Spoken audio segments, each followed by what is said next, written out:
700 horses of man and machine. They're full wide. Green flag, showtime. The Knoxville Nationals are green.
Jackson showed he's the man to beat.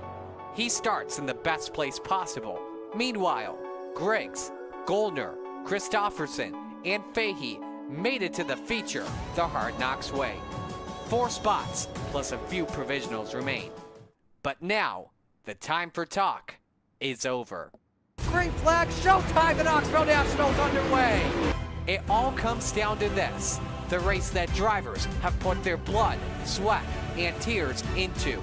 They've prepared for months for this moment. It's the race they want to be in. The Capitani Avenue of Champions is where everyone wants their face on a year from now. Larson, Schatz, Gravel, all the way back to Roy Robbins in 1961. The Knoxville Nationals champion. Who's next? 47 laps, the Knoxville Nationals. It's a race to benefit Mike Westbrook, a race for the Steve King Foundation, a race for Angelique Bell, a race for Henry Rogers. Every lap matters.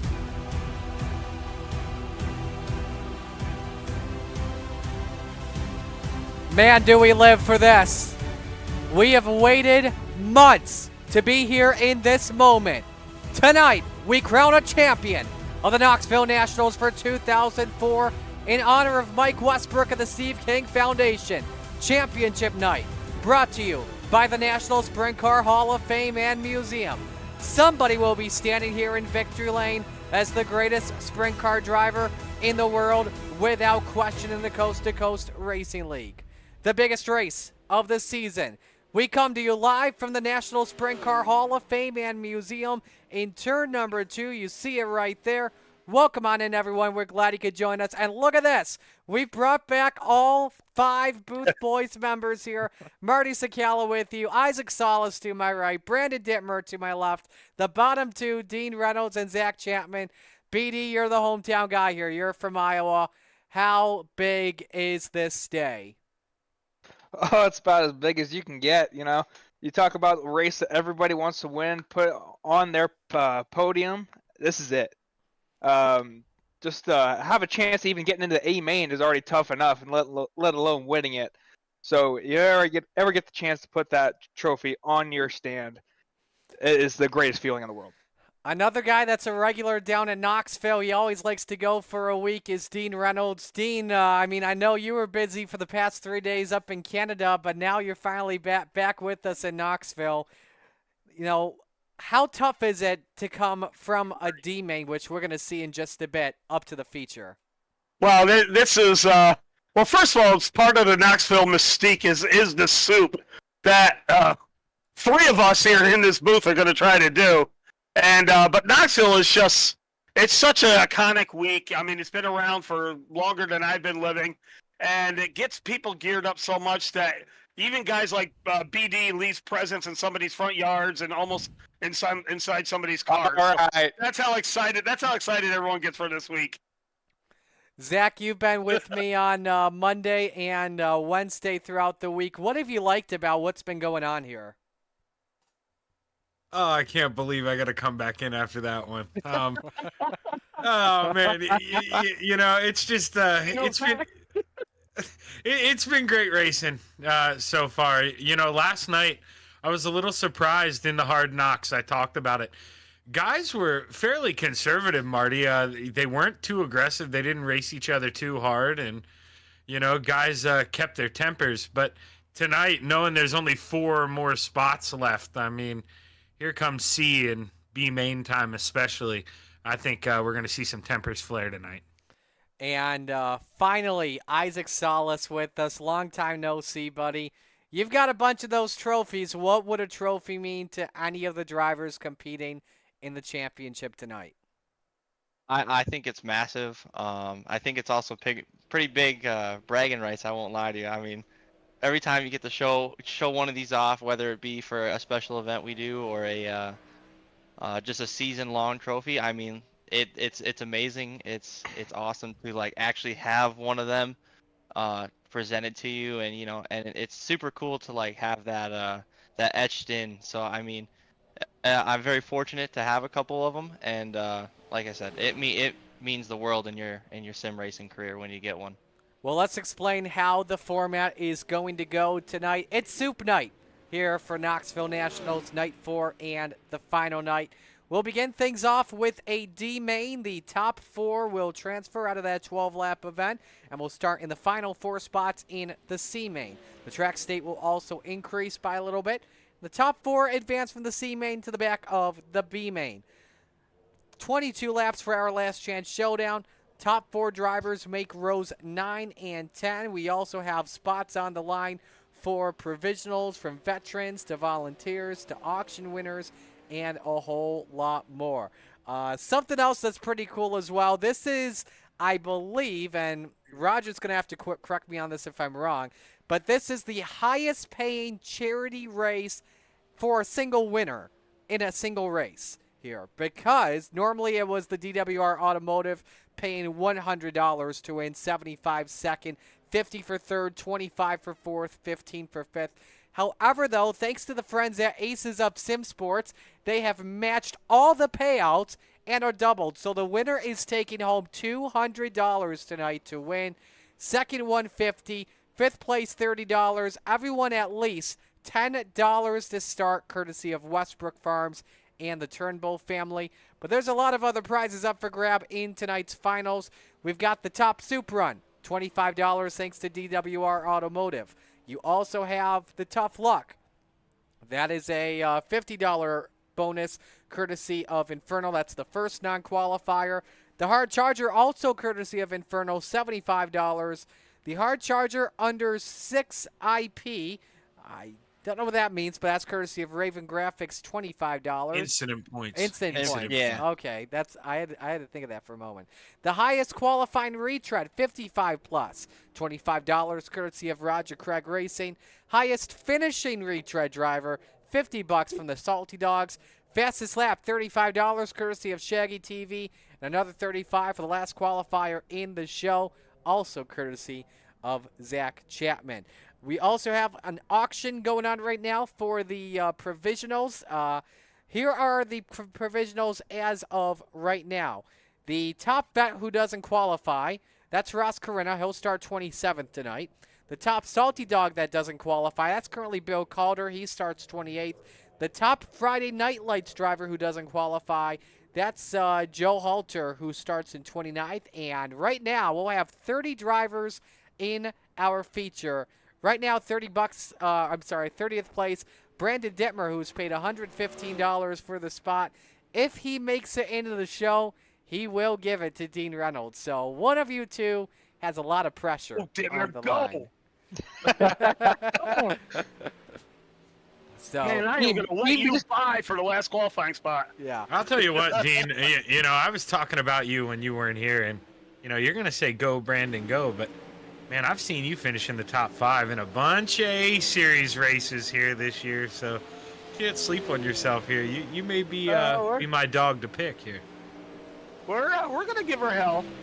We're going to give her hell. I'm going to throw a slide job on slide job here. Yeah, go on by. All right. There you go. Some other things I forgot to mention. The highest finishing non-sprint car driver, $25 from Roger Craig, as well as a dirt modified driver.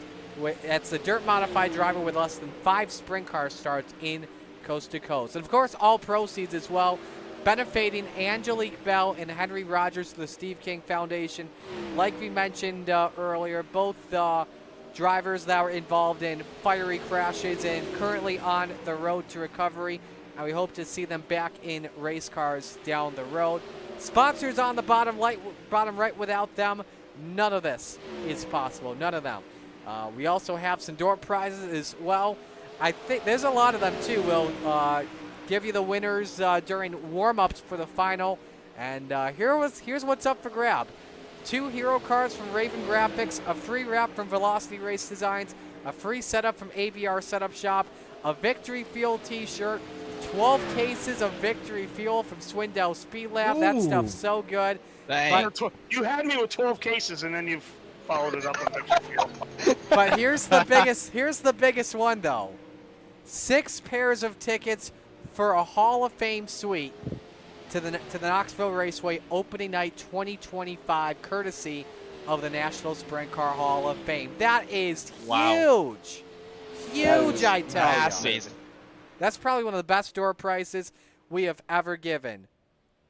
And of course, if whoever wins it cannot make it, I will gladly take them. I will gladly go with it. Alrighty, D main is set to go. Those in the C main, your race is next, so stand by. Make sure you're watching the broadcast very closely. And if you're also watching, let us know who you're rooting for in the chat. Here's the starting lineup for our first race of the night. It's the D main. Top 4 drivers transferred to the back of the C main. Greg Parmalee starts on pole in the number 4, and next to him, it's Mark Gilbert. He's in the 17. Row number 2, it's the Spider Monkey, Brandon Dittmer in car number 83. Bill Calder next to him in car number 325. In at the 3rd row for tonight, the Mayor, Steve Bixler. He's in the number 75. And next to him, driving the number 79, it's Dino himself, Dean Reynolds. The 4th row for tonight, the 35, driven by Canada Connor Ross. And the low-line master, Brennan Lacey, next to him, starting 8th. Final driver on the grid tonight at Slide Job, Isaac Salas, starting 9th. All right, the rest of the booth boys, good luck tonight.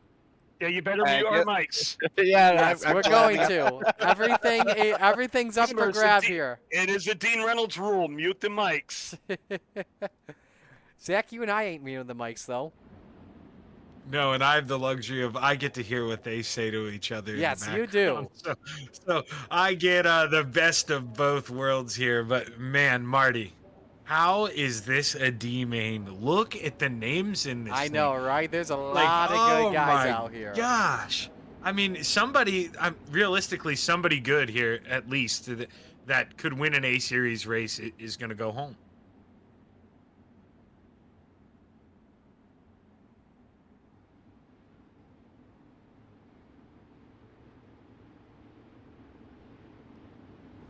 So our first race of the night, Alphabet soup mode here for the Mike Westbrook Memorial Knoxville Nationals, set to begin. 12 laps, cautions are on. That's Greg Parmalee, Mark Gilbert, set to bring us to the screen. This D-Main brought to you by Flatline Racing Bodies. Barney's got the green flag in hand. Championship night underway.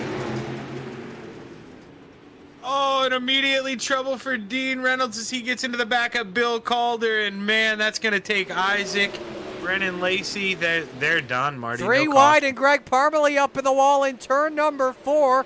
That moves Steve Bixler and Connor Ross in the battle for third. And we go yellow as Brennan is stopped on the racetrack. Yeah, and, you know, if I'm Brennan Lacey, I'm doing nothing different than that. You're sitting backwards on the track. There's no reason a caution shouldn't have come out earlier. Here's a look back at the start of this one. Watch Dino flip the back of Bill Calder right there. That actually happened, I think it was Tuesday night, where either that or Monday night, whichever one was Bill's heat night. You saw Isaac Salas as well catch some damage. That's right on board with Slide Job.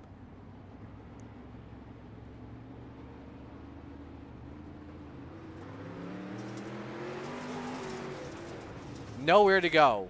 Absolutely nowhere to go for the number 5. Thankfully, all the drivers do have quick repairs. Just confirming here, 1 tonight for each race.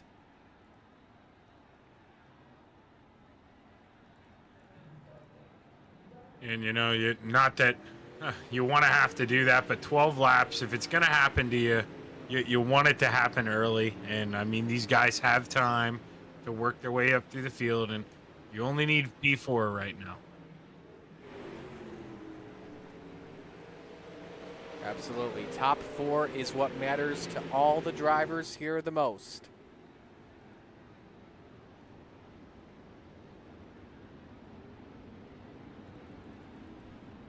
You mentioned it, man. The local, he's finding his way around, holding on to P3 here. He wants to advance, and you know, right now, Dean Reynolds with having that trouble, he's the 83's biggest fan right now.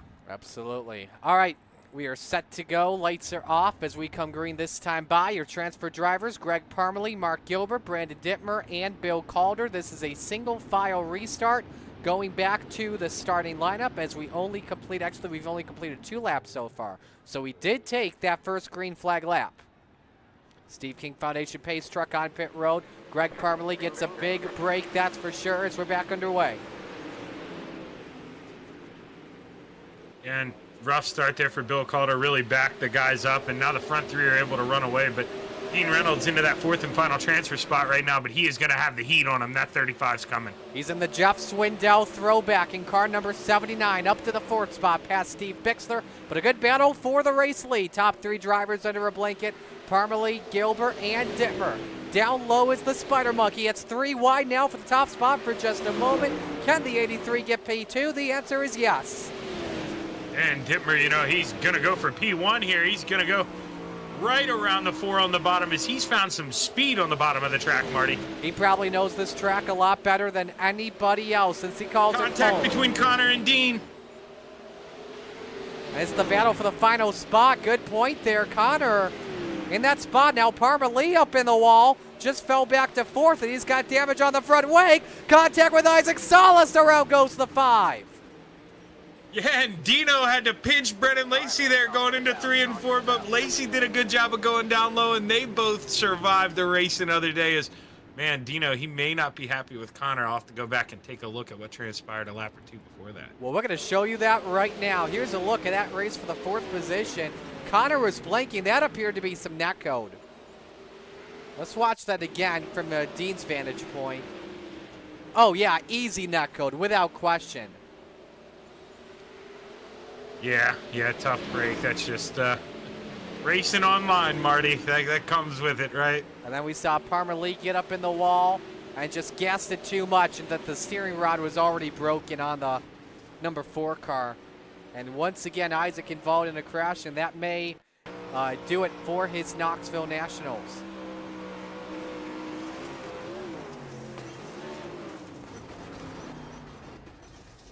And you know, Isaac, go ahead. Nothing he could really do about that, Marty.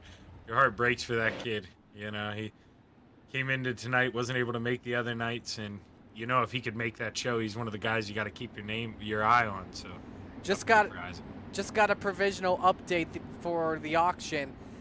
Steve Bixler has paid $105 to start in 31st tonight. Wow, this is going to be a stacked field. Keep it going, guys. $100 buy a provisional for you or a teammate. All proceeds benefit Angelique Bell or Henry Rogers through the Steve King Association. When you run for mayor again, Steve, you got my vote.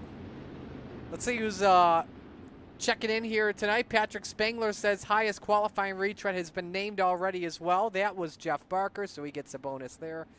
Scientists rooting for Dino. Joe Canellis rooting for Bill Calder and Steve Bixler. The Philly Flyer, Trevor Giroux checking in, saying hello to Isaac. Steven Stewart says one more try, boys. Good luck tonight, everyone. And Butters is also in the house. All right, we're halfway home. Brandon Dittmer set to bring us to the green. Gilbert, Ross, Lacey, transfer drivers. We're back underway. Yeah, tough start there for Mark Gilbert. And now Dino's got to go to work here. He doesn't want to sit in 4th place. He wants to go up to P3. He wants to go for that 2-for-1 transfer spot, especially when Brendan Lacey just clipped the wall. But Dino gets to the back of Connor Ross. Sideways and collects Greg Parmalee. Up and over goes the 4. You know, that caution might have came out early enough that Dino involved in it. But if he didn't get damaged, I think he's going to get that spot back. Yeah, I'm not too sure with that. We'll have to see. You'll see in the corner. Well, this is Parmalee's perspective. Bam, just ramped over the wheel. Side over side goes the 4. And I think if you're Dino here, there's about 5 or so laps left. That left rear looks pretty beat up and the wing's damaged. I would come in and use that quick repair if I was him. He had a quick car, and I mean that's going to be what keeps him in this race. So you can see there from that onboard with Parmalee that Dean actually caught the berm, and that's what sent Reynolds up into Connor.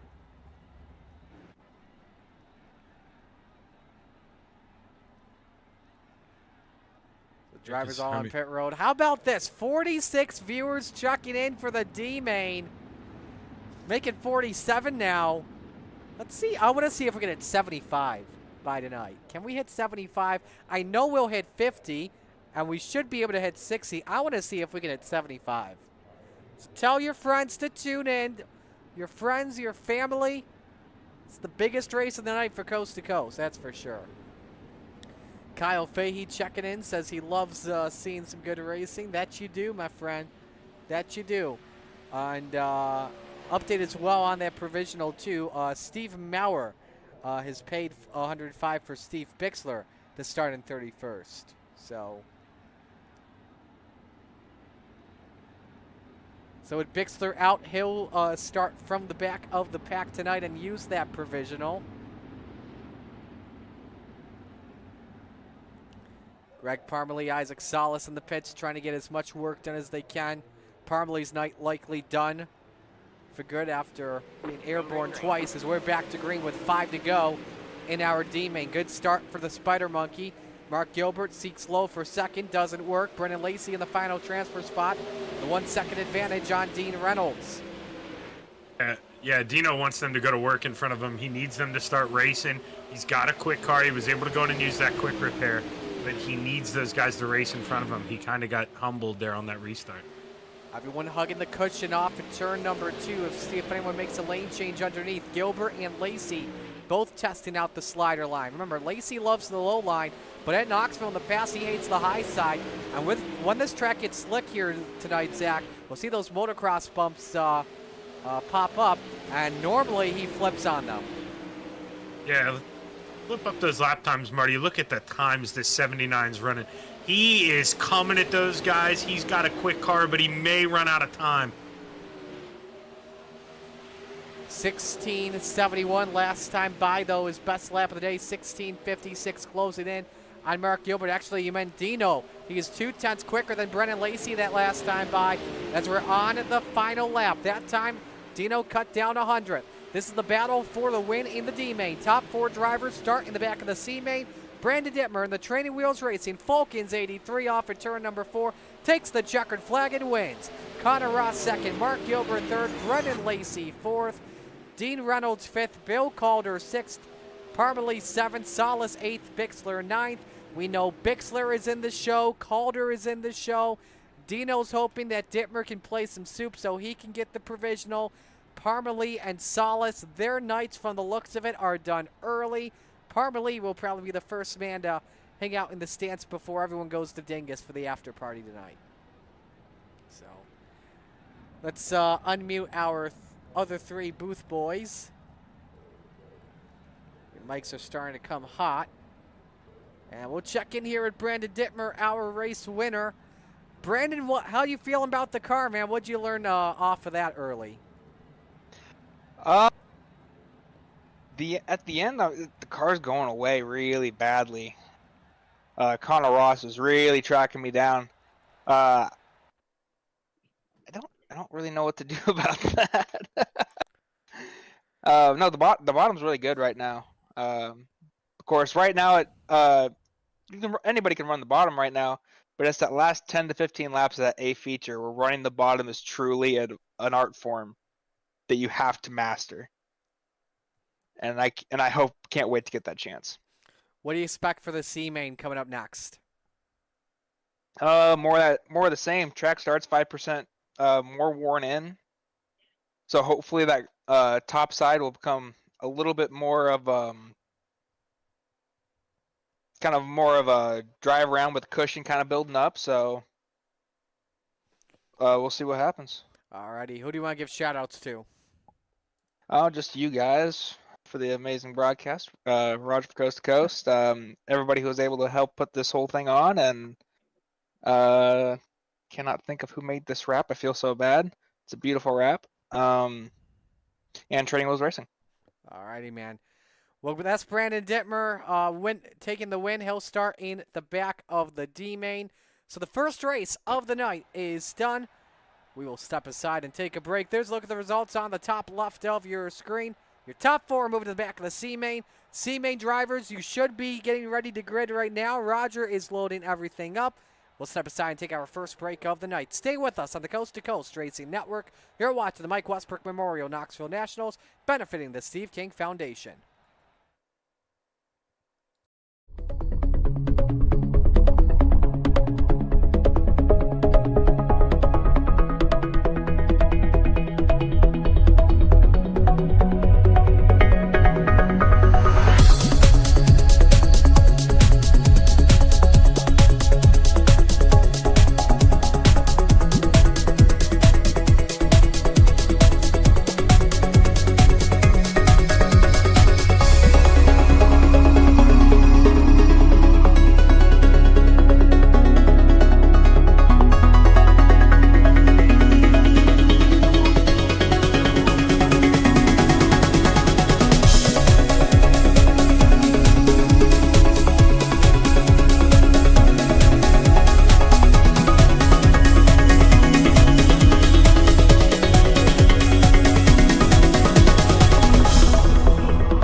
It's time for another edition of RSN Trackside, powered by Bob Johnson Auto Group on Rock Sports Network. Gets on the champion, trying to be a bit of a hiatus. So let's get. Right, we'll be talking about it.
outpouring of love was amazing. These dollars had come together to support us, and we realized, no, we didn't want to use them for us. We wanted to use them to help others. The foundation has done so much for so many people. It helps any family that has somebody, whether it be a crew member or one of the drivers, that get hurt. We can help them to get through the situation. I was injured in a non-wing sprint car accident that broke my neck and left me with a spinal cord injury. I was in the hospital 8 months, and that got really, really expensive, so having that extra help to help push me and my family forward was a big deal.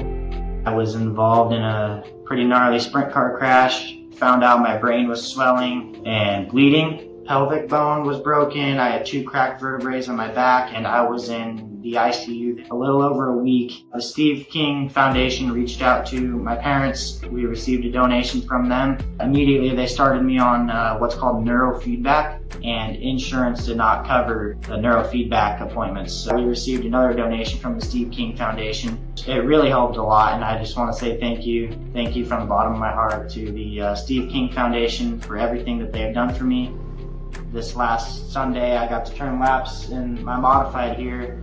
That was my first laps back in a race car since the accident, and I truly believe that if it wasn't for the Steve King Foundation, I wouldn't be able to do that or be where I'm at today.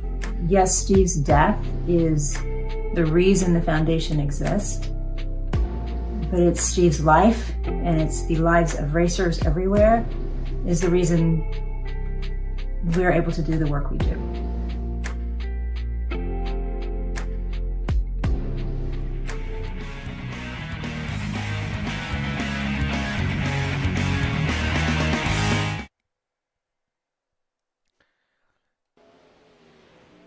Welcome back here. We are getting set to go for the C-Main here in the Knoxville Nationals. Drivers, if you are in the C-Main, you must grid now. We will not wait for you because we've got a lot of races tonight. We have to get on with the show as we welcome you back inside our broadcast booth. Marty Cicalo with you alongside Isaac Salas, Brandon Dittmer, Dean Reynolds, and Zach Chapman. We just got an update, by the way, on auction positions as well, auction provisionals. Full Throttle Motorsports just paid for Dean to start 32nd here tonight. That's over $600 so far in provisionals. Jeez. How about that? Dang. And so right now, Brandon, if he makes the feature, Isaac will get Brandon's spot. So Isaac, you're the biggest fan. I'm a big Dittmer cheerleader right now. I'm a fan. I just, as when we were off there, I said, okay, I just moved my pom-poms over to Dittmer, or over to Isaac. Because it was just one of those deals in the D-Main. We just got caught up in some stuff. That's all it is. But thanks to those, my brethren there at FTM. That's awesome.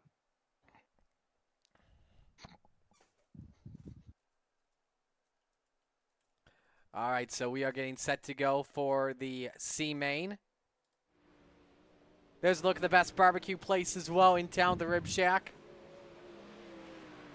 And so the C-Main tonight, 15 laps on a 10% track state with 10 drivers. Just waiting for 2 drivers to join us in here, and then we'll be good to go. Brendan Lacey currently quickest here in hot laps at a 15:73, followed by Dan McLaren. First time we see the driver of the 88 here tonight. Roger's miking up. He forgot that he's in the C-Main. He forgot to load himself. Uh-oh. He's race directing. He forgot he was supposed to race. I'm pretty sure you can back out, and I'm pretty sure you are able to back out and become a driver too. It's the other way. You can't drive and then try to watch because you're already loaded in as a driver. So that's the case there. So go ahead, Zach. You talked about Soupy a little bit there. He was the one. Last night he finished in the dreaded 5th place spot. He was in 4th most of the night, and with 2 to go, he got passed for that final transfer spot. So Dan's got some speed, but he just needed to work on the car here a little bit as the track wears out.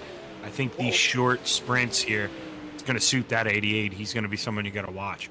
And what a finish for that last qualifying spot. They did it clean, 3 guys going for it. And that was fun to watch. I actually watched that a little bit this morning. Sam Bachman checking in, enjoying the race cars. Dan McLaren says 88 had to do an engine swap. Kyle Fahey came Kyle Fahey came clutch in Hard Knocks last night, Zach. That was pretty cool to see him run up there in the final laps. Love seeing good racing out there. Anthony Morano rooting for Dino. Same with Scientist. He says Dean is a stud. Yeah, and At least they know.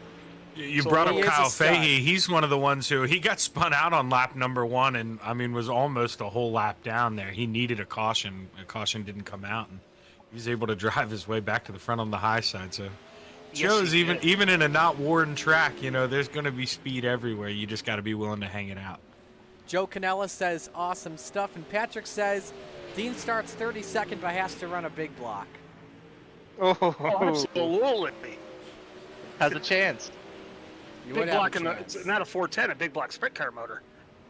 Patrick actually probably remembers those days because Western Pennsylvania was probably the last area that got away from the big blocks and went to the 410s. They allowed unlimited cubic inches out there for the longest time. So we should Or at least update his you as dad. well on the provisional starting lap. Obviously, we don't know 17 through 20. We do know your Hard Knocks drivers: Chad Griggs, Stephen Goldner, Kyle Fahey, Clay Christopherson. If you missed the pole shuffle as well last night, the top 10 were Keith Jackson, Blake Chapman, Ross Carina, Brad Waite, Randy Shreves, Rick Main, Patrick Spangler, Ryan Padgett, Jeff Barker, and John Hine. The current provisionals, as we are about set to go here for our C-Main, the Vets and First Responders provisional currently goes to Mark Gilbert. As for the Volunteers provisional, as of right now, that would go to Jack Hitt. But of course, that will change for sure throughout the night. As we are set for our C-Main. C-Main tonight brought to you by our friends at the Turnbull family. Here's a look at the starting lineup. Dan McLaren on pole position. He's in car number 88. Next to him, it's Steven Stewart in the victory field, number 29. Row number 2, Parker Annis in car number 2, and Tayton Sander in the 7. Third row tonight, Tyler Flynn. He's in the 831. Barry Goldner is next to him. He's in car number 36. And row number 4 on the night, the Spider Monkey, Brandon Dittmer in car number 83. Canada Connor Ross next to him in the 35. Final row here for tonight's C-Main. It's Mark Gilbert in the 17 and the lowline master, Brennan Lacey, in the 114.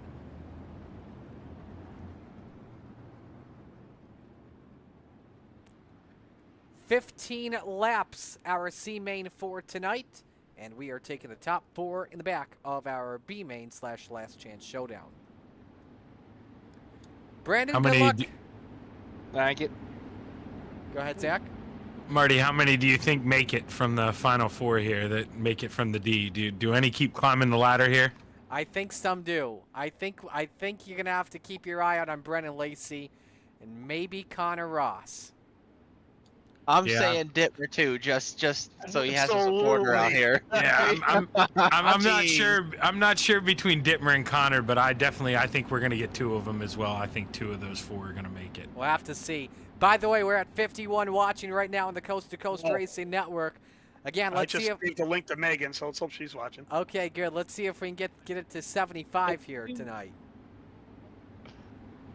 And again, if you are new to the Coast to Coast Racing Network, make sure you like the video and hit the subscribe button. Make sure you turn on those notifications whenever we go live. So we're set to go green for our C-Main, 15 laps, 10% track state. Top 4 drivers move on to the Last Chance Showdown. Dan McLaren, Steven Stewart set to bring us to green. Here we go. Good start by Soup. Good start from the inside line right there. Yeah, McLaren got the jump. Tayton Sander in that final transfer spot, trying to go around the outside of Parker Annis. Pair of non-coast-to-coast regulars looking for third off the corner. McLaren leads lap number 1. Behind them, look out, Brandon Dittmer sideways, finds a way to save it. Man, that was tight there, Isaac. Yeah, that was just 3 wide coming off the corner there, and they just ran out of real estate. It was, what a save, beautiful save. Marty, that wasn't very smart. BD gets some bad luck and you turn it to Isaac? Who knows? Good battle for the lead here. Yes. Dan's running that bottom middle line here, and Steven's ripping the top right where the cushion's at. Steven, quickest driver right now on track, 16:42. Now making a Tayton Sander the quickest driver at a 16:21 last time by. There's the driver of the 7 in third. As Stewart around the outside has gone to the front. in the Victory Field 29. The Swindell Speed Lab team will definitely be happy by that. Trouble behind them. One driver in the air, Mark Gilbert. Tyler Flynn also caught up in a no caution. We stay green. Yeah, this iRacing with no caution stuff, it's kind of tough. We do have a race for third, though, Zach. Annis against Sander once again. Yeah, and you know, if you're those guys, you need to wise up here and settle down. You don't want to let that 35 get a rhythm and run up on you guys. Just settle down. You're in a transfer spot, and, you know, maybe keep an eye in that mirror. And Annis has a really good delta on the battle for fifth. That's Connor Ross and Brennan Lacey, both that came out of the D main. About 1 second separates them both. I wonder if one of them is thinking, all right, let's calm this down. Let's just close in on fourth place Annis. But that pace is picking up. Tate Sander quickest to the 16-18, but Dan McLaren wants the lead. Stewart prevented him by throwing the slider line there, Isaac. Yeah, it's nice. That's typical. Always looking underneath him here. Let's see what the runs can do. Oh, Stewart got a little bit freaked out by that. Dean Soupy to the point with 7 to go. Yeah, that was a little hairy right there because Steven just jumped that cushion, got a little sideways. But is there a media guide? I mean, who's these guys in third and fourth? I have no idea. One of them's got a delta. I'm sure the other one's got some yaw. Yeah, one of them probably does. As there you see Sander throw in a teeny tiny slider, keeps the lane for Annis as they continue to duke at it for third. It's still Lacey and Ross battling for fifth. Is that Tyler Flynn? Yes, it is. He's a lap down. Just keep that in mind. Tyler Flynn not battling for position. I believe he used a quick repair. 5 to go, though, for Dan McLaren, Zach. Half a second advantage on Steven Stewart at the moment. Yeah, and you know, well, I'm just going to address the elephant in the room. Kind of disappointed to see that lap car race and these guys here as they're trying to run down those leaders. You think being a charity event, you maybe pull over here, but it's helping the front four. Parker Annis and Tate and Sander, they aren't going to complain. They get the race. Lacey testing out the slider line in 3 and 4, see if he can close in, but the gap is still over a second with 3 to go, Dean. Yeah, and the car in the wall in 2. Maybe that'll be a yellow. Barry Goldner, no caution. We stay green. He keeps the car straight. May put her to a stop in the middle of the track. This is going to be a yellow unless Barry tows it. And there's the caution flag. Mark Gilbert. Oh. As Mark Gilbert was approaching. Let the conspiracy theories fly, boys. Oh boy! I will tell you what. So now let's think about these things. Brennan Lacey, from that over a second away, basically, or just under, is now right on the back bumper of Parker and Tate. He's got a big chance at fourth as that car just went straight towards the wall. Wow, I am not sure what happened there. We have to ride on board to get a good idea. Better go pop your popcorn. Things are going to get exciting here. So, yeah, don't worry. Let's rewind Dimmer, this once give your again. belts a tug. It might be sketchy here soon. He was able to It is turn going to the... be single file, right? Probably, or no? I don't know because that was This only should be first single yellow. file. Well, it depends how they set the session up. So, I would imagine he probably got a Windows update real quick, disconnected the steering wheel for a second or two, and smashed into the wall. It looked like either the throttle hung or crowd strike went down on his end. Oh, come on. Everyone was messed up by it. I was lucky I was out of town. I never felt the effect. Hey, I was driving at the time, so I didn't have to worry about it. I was lucky the wall? I was lucky the radio station I work at doesn't even use CrowdStrike. So green white checkered here. It's looking like Indy. So do I follow the fourth place car here? I guess. I think we have to follow this fourth place car of Parker Annis, who is probably holding on to this steering wheel for as tight as he can. If he doesn't know Coast-to-Coast history, he's got one of the best ever behind him. Yeah, and you know, we didn't talk about this, but this 15-lap race turned into 16 laps, so hopefully you put enough gas in it. Absolutely, and that's what a I great was saying. point, Zach. Great point. Good point. Good point. So Brennan's got a chance here. A past Renegade champ. Ganna Connor may have to watch out for him as well. He was matching the pace of Brennan Lacey before lap traffic. 2 laps to go. Top 4 to our last chance showdown. Who's it going to be? How's it going to be done? Green flag is back out. Oh, here comes Lacey. Remember, during single fires, I always say the driver in front gets a freebie lap. Yeah, you get a free lap. Yes, you do. Lacey trying to close in, but he's running out of time. If he wants it, he's got to go and get it. Final lap underway. He wants it underneath. Slide jump forward. No, they're still wing-to-wing off for 2. I think it was enough to break they the touch! momentum. Into turn 3, wheel to wheel. Lacey eats him out of the way. Side by side, no. Lacey clears him and is in the B-main. Oh, baby. Yeah, you know, he just scared him enough getting close to him on that slider. Made him lift and go up a lane. Veteran move. Yep. He just made him move up. He didn't hit him, but made him get uncomfortable and broke his momentum. What a move by that 114. And he keeps going through the soup, fellas. Dan McLaren, the winner in our C-main. Steven Stewart, second. Tayton Sander, third. Brennan Lacey, fourth. All transfer in. But give it up for that 115 with a clutch last lap pass to move one step further. We need to watch that from the Chapman Racing drone, boys. We need to watch that again. So that we just started the white flag. I mean, he just went in there and took his lunch money. Just bullied Ennis him. tried to slam the door right in his face, and then he gave him and Ennis tried to block going down the back straightaway, and he lost more momentum there. And then Lacey gave him the Bristol bump and run, and the two actually touched wheels like it was like the perfect touch. Like if it's off the mark, and those two are probably going around, and we're talking Connor Ross on the show. Yeah, I bet you Connor Ross, he had big eyes going through 3 and 4. He was excited. He thought they were going to take each other out for sure. Man, he rattled his cage, let me tell you. He got him pretty good in the middle of the corner. He did, but let's bring in the winner himself, Dan McLaren. Dan, nice win for you. One step closer to the finals, but you got to get to the B-main, obviously. First off, though, how did you feel your race car was? That's probably the best it's been this week. Definitely felt good getting that, that's for sure. I've had to make major adjustments all week. Talk to different drivers, see what they're doing for gearing and fuel and wing and all that. So a lot of people to thank, that's for sure. You and Steven were having a really good race throughout that first half of the show. Oh, for sure. That was some good, clean racing with him.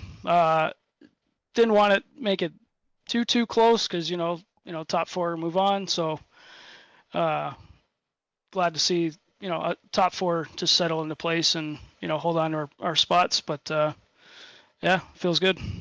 Who do you want to give shout outs to? First and foremost, all you guys for putting these things on and letting us race and put on a good show for you guys, and everyone behind the scenes for Coast to Coast, and everyone over at Venom and everyone else that's affiliated with them. JRB Designs, WeldStar Custom Fabrications, and all my fellow competitors, man. Alrighty, we'll let you go. Great job. Best of luck in the Last Chance Showdown. Thanks, brother.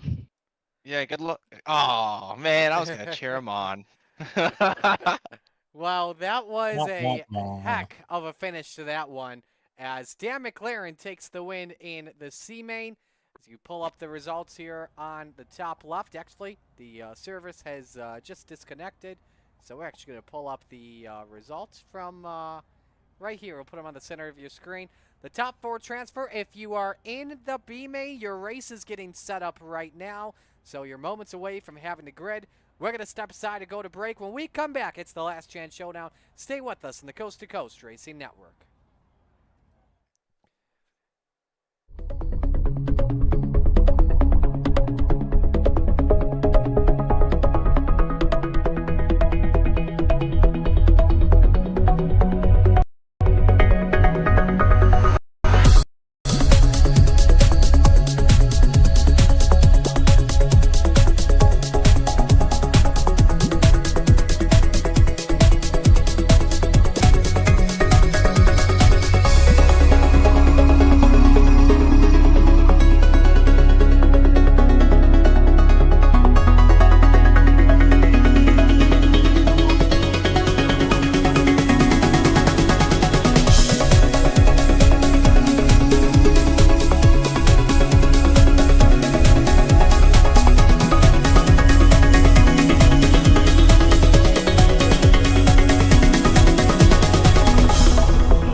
It's time for another edition of RSN Trackside, powered by Bob Johnson Auto Group on Rock Sports Network. Gets on the champion, trying to be a bit of a hiatus. So let's get.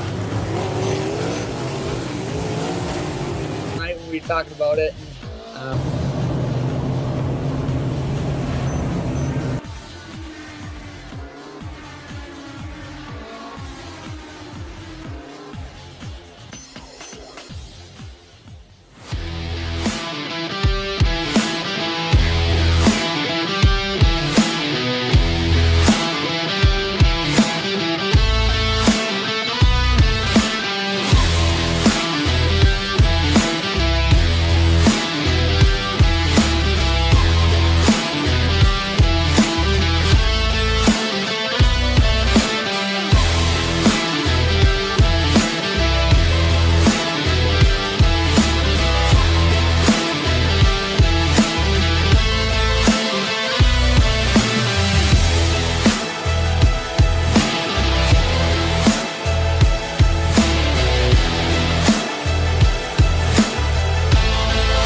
Outpouring of love was amazing. These dollars had come together to support us, and we realized no, we didn't want to use them for us. We wanted to use them to help others. The foundation has done so much for so many people. It helps any family that has somebody, whether it be a crew member or one of the drivers, that get hurt. We can help them to get through the situation. I was injured in a non-wing sprint car accident that broke my neck and left me with a spinal cord injury. I was in the hospital 8 months, and that got really, really expensive. So having that extra help to help push me and my family forward was a big deal. I was involved in a pretty gnarly sprint car crash. Found out my brain was swelling and bleeding. Pelvic bone was broken. I had 2 cracked vertebrae on my back, and I was in the ICU a little over a week. The Steve King Foundation reached out to my parents. We received a donation from them. Immediately, they started me on what's called neurofeedback and insurance, the neurofeedback appointments. So we received another donation from the Steve King Foundation. It really helped a lot, and I just want to say thank you from the bottom of my heart to the Steve King Foundation for everything that they have done for me. This last Sunday, I got to turn laps in my modified here. That was my first laps back in a race car since the accident, and I truly believe that if it wasn't for the Steve King Foundation, I wouldn't be able to do that or be where I'm at today. Yes, Steve's death is the reason the foundation exists, but it's Steve's life, and it's the lives of racers everywhere, is the reason we're able to do the work we do.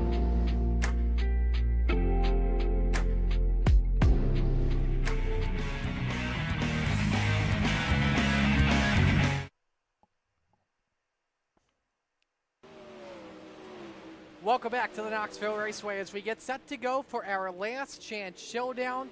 The final 4 drivers will be locked into the Knoxville Nationals for provisionals as we welcome you back inside our broadcast booth. Marty Sakala, Isaac Salas, Brandon Dittmer, Zach Chapman, Dean Reynolds with us. Another provisional update. Connor Ross is now in the show thanks to our friends at Gambler Motorsports, $100 buy-in. So we are now at $700 in auction provisionals. How about that? We got 47 cars starting this A main. Yeah, not yet. Not yet. I need to send out like the bat signal to Venom Racing to help me out a little bit here. So is what was it, Gambler Motorsports for Connor? Is that financed by Daddy's money? See what I did there? You see what I did? Yeah, if I am his daddy sometimes whenever we race together. Whoa! Oh! I thought you were going to come out and say, I make him my daddy. Oh, jeez. The Wolf Boys is wild. Dang. I do want to say, Connor reached out immediately with that netcode he got into me, and there's no hard feelings whatsoever. I mean, when you get a sprint car in your lap, you know it was netcode. Oh, yeah, clearly. So All right, here's how the B main will work. It's 22 laps on a 15% track. 18 drivers with us. We're still waiting for 2. So if you have not gridded yet and you're in the B main, do it now. We will not wait for you because we have to get on with the show. It is a long show tonight, so let's get you in, please. Marty's been listening to me on the one-way. I was about to say, it sounds like Dean out here. Yeah, look at that. I've actually been listening to Tim, too. Also, shameless plug, I don't know if you guys got to watch the Super Dirt Car Series races up in Canada, but wow, were they barn burners. Yeah. Yes, they were. And then we tried last night. Yeah, with a twist of touching down in the field behind us. That was. They would have dried the track out pretty quick. Oh, what a weird deal last night. All right. Back to racing though. So what are we thinking for this B main? I mean, do we think Brendan Lacey does the soup, finishes the soup? It's possible, and even with a lot of time, 22 laps, there is a big opportunity. That's plenty. Yeah, plenty of. Yeah, that's a hometown heroes feature. I mean, that's all the time he needs. Absolutely. I mean, we mentioned how since the new build, Bandy Belt has kind of lost their edge, but when you have a Brendan Lacey can drive a wheelbarrow to the front. He could. Yeah. You know, I mean, I am liking this field though. Like, there's a lot of hard hitters that I think a lot of people kind of overlook, and a lot of rebel drivers as well that I think a lot of people don't really realize how fast they actually are, especially at Knoxville. Because I feel like of all tracks that you want to be good at and you spend time to practice and really try to get that car dialed in, I feel like Knoxville is one of the biggest ones. So I don't know. I think this is going to be an absolute barn burner of a B main right here. I'm actually watching Lacey in the practice, and he is trying every line, every move, high, low, slider, diamond. You can because when you come from the back, you have to enable your car to do different moves, and he's been doing it all. So the quickest driver. Do we think we see the cushion? Quickest driver on track is Jack Clevenger at the moment with a 15:99. That's Steven Stewart second quickest at a 16:10. See who's checking in here. JJ Odell rooting for Bryce and the FIFO scheme. Kyle Faith rooting for Steven Stewart. Ryan Paget saying, "Daddy, chill." Anthony Morano is always full throttle motorsports. Joe Canella says GJ Boydell tonight. And you bet I caught that, Joe, before I saw that deleted. Anthony says as well, new car for the 32 in the feature tonight. Yeah, he's going to have we actually all the FTM guys except for me, because I wasn't sure if I was going to run. They all got new wraps, and it's good to see some of them running sprint cars. I know Clay Christopherson, we call him Clay Mr. Fearson. He's developed a love to these sprint cars. Oh my God, I think he's going to be a sprint car guy. We're all joking around at this point. Loving these things. Here they buy his way in, and then he takes a shot that he's the only one without a new paint. Listen to him. Yeah, what is this? Well, I wasn't supposed to be here. But I don't know.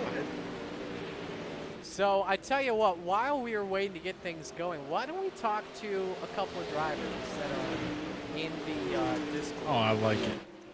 Y'all down for that? Absolutely. Let's see, who's in here? You know, Steven Stewart's always good for an interview. You want to talk to Steven? Let me see if I can. Let's talk to Steven again. He's always good. I don't see Steven. Terry Landis is a good one too. Absolutely, especially with the Jeters in him. Landis is the Yahoo car out there. Yeah, let's bring in the desert team. Let's absolutely let's good have a fun chat with Terry Landis. Why don't we? Terry, we're bringing you in here before this B main, man. What's going on? How are you feeling? Oh, I'm scrambling right now. Just trying to get the right setup, that's all. So, what do you think it's going to take tonight to get into the show here, Obviously, you're starting, where 13th. Are you starting, by the way? Yeah, I thought you were starting near the back. What's it going to take tonight to get in? Flat out racing. Terry, are you hoping the bottom comes in, Terry, or that cushion gets pushed out too far? Well, the bottom looks pretty good. Brendan went by me like I was standing still in the bottom.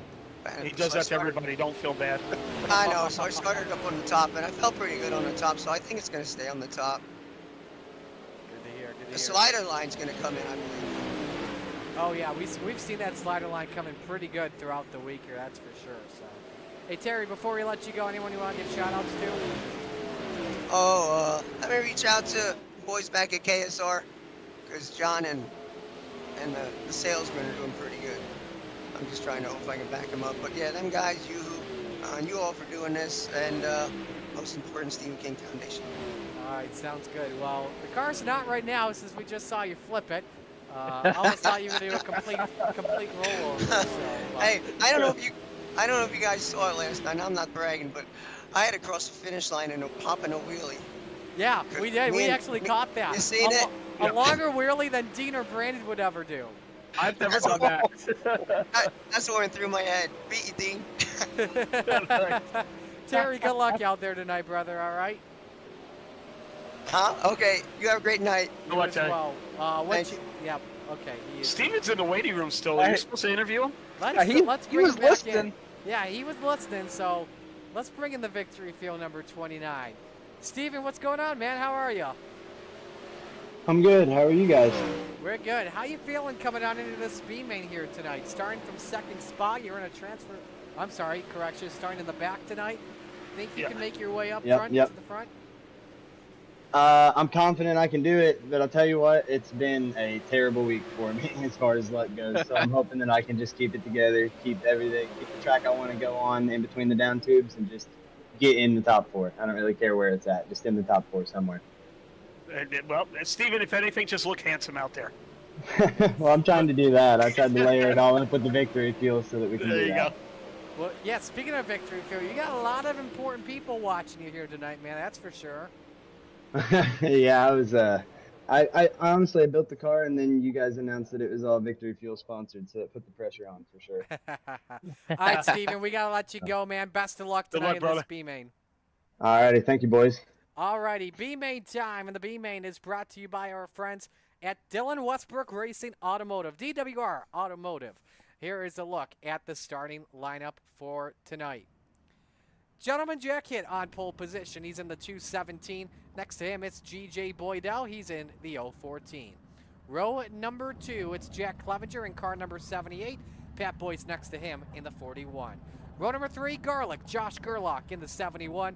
And Gary Offa next to him in the 94. Row number 4 on the grid, Bryce O'Dell. He's in the 43. Sam Bachman next to him in the 007. Rounding out the top 10 in the race tonight, the General Andy Patton in the 87. Logan Wentz is next to him in the 118. Row number 6, Trent Verstraeten in the 088.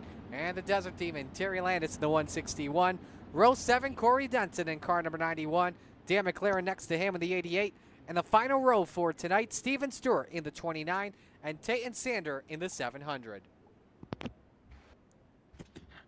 Well, don't forget about Lacey in 17th, Marty. He's all by himself back there. Lowline Lacey. Can he make a last to top 4 charge? All right, predictions. Well, It's my so tough prediction to is that Lacey advances. He's going to get in the top 4. All right. Dean? Oh, hell, Bachman and Logan Wentz. Come on. Brandon? Give me Dan McLaren. I like that pick. No for pressure obvious on his nickname, reasons. but he's got to do it. Yeah. Isaac? For obvious reasons, the sentimental pick is Trent and Dan, but somebody that I've seen pretty solid to, like, for sure make this of all people, Jack Clevenger. I'm going to go with my boy that loves the free streams, G.J. Boydell in the 014. So, And Jack Hits could be tough as well. yeah, we're going to see what happens. Yeah, it's a good race. Yeah. 22 laps in our last chance showdown. Steve King Foundation Pace Truck on pit road. Barney's got the green in hand. Here we go for the B-Main, underway in Knoxville. Good start by the gentleman. Oh, contact between Clevenger and Boydell early. Everyone keeps it lean and straight. Good battle for third. Josh Gerlach and G.J. Boydell. I think I may have just jinxed the Canadian because Bryce O'Dell is on his tail. Lap number 1, though, up on the boards. Jack Hit leads him, but the battle for third is on here, Zach. Yeah, the battle's on all over the track Oh, here, but back in the back. yeah. Oh, that's Terry Landis and Brennan Lacey. Oh no, Steven That's Stewart, unfortunate. Andy Patton make contact. Andy Patton And clutch oh, one one more. car side over There's yellow. side at Stenson. Yeah, he's a victim to circumstance there. So 2 separate incidents break out here on lap number 3 at Knoxville. Oh, wow. Now let's give you the replays. What bad luck for Corey. Watch Brennan try to look low. Terry caught the berm. Matt Marshall with a good view of that. Are we allowed to break away for the cutest segment on TV? No. Next up, Andy Patton.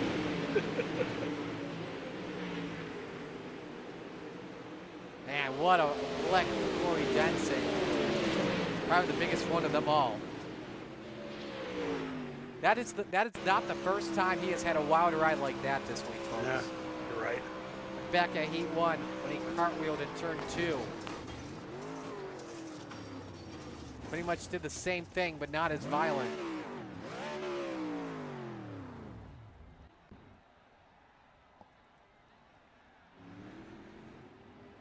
Those 3 obviously can buy their way in if they want to. Well, even some with things we can- the laps they have left, they still got a chance if they got that quick repair and didn't lose a lap. Yeah, that's one of those things I was paying attention. You know, if you're Brennan Lacey, I understand you're frustrated. You know, you don't want to wreck early, but he sat upside down for about 30 seconds instead of towing, not realizing that there was going to be. Here. Yes, you can make Exactly. Yeah, you know, he didn't realize that there was going to be another wreck, but man, that's why you tow to be safe. And if he would have towed, I mean, there would have been no question he would have been out, but now it's going to be really close. Absolutely. Well, one thing I believe we can confirm He to made you it right out. now, real quick, because Mark Gilbert is not in this B main. He is likely going to start 25th using the Veterans and First Responders provisional. We'll have to keep you posted on that. Again, the Volunteers provisional right now goes to Jack Hitt. The second one would then go to G.J. Boydell. Lacey's storming down the backstretch now. He just got out. Yeah, all the cars made it out. They'll stay on the lead lap with that quick repair, so perfect timing for the low-line master as we come back to the green. Big stack up on the high line. Bryce O'Dell now in that final transfer spot as he found his way past G.J. Boydell. Oh, Contact behind big them. wreck. In the air, Logan Wentz, Dan McLaren. One driver's lost a wing. We're still wrecking him. No McLaren caution? on his noggin. What? Sam Bachman also involved. I think they'll bring the caution now. They've done this throughout the week. We'll have to see, though. Still no caution. Yeah, no caution, and guys are about to go a lap down here, so that's game changer. Wow. Lap traffic leaders will So many cars broken. start to approach here, and now we Oh, of go course, yellow. there's a car stopped the one. That's Sam Bachman in the 107. His probably steering broke when he went in the corner and probably went straight in. He's crept to a snail's halt. Or a And snail's you know, pace correction. You expect a caution, so you can't blame him for going in there and trying to drive it. You're just hoping a caution, but you don't expect it to be you. Dan McLaren, Bachman, a lot of contact. And mayhem breaks out. We'll watch a couple onboards here with you. Logan Wentz. Yep. Bachman's left front was broken, but now he has a bigger problem. His right front is also broken, so he has no steering. Yeah, there was a wreck again under caution when Bachman came off the wall coming down the backstretch. He got into the 7 of Tate and Sander, and Tate and Sander did a backstretch, or did a 360 here under caution going down the backstretch. See, Sander had some damage in that accident, too. Dan McLaren flipped in this crash. Watch his impact. Up in the air, not just once. What got into Dan's car? Because his car all of a sudden shot right off the backstretch wall. Final onboard here, Sam Bachman.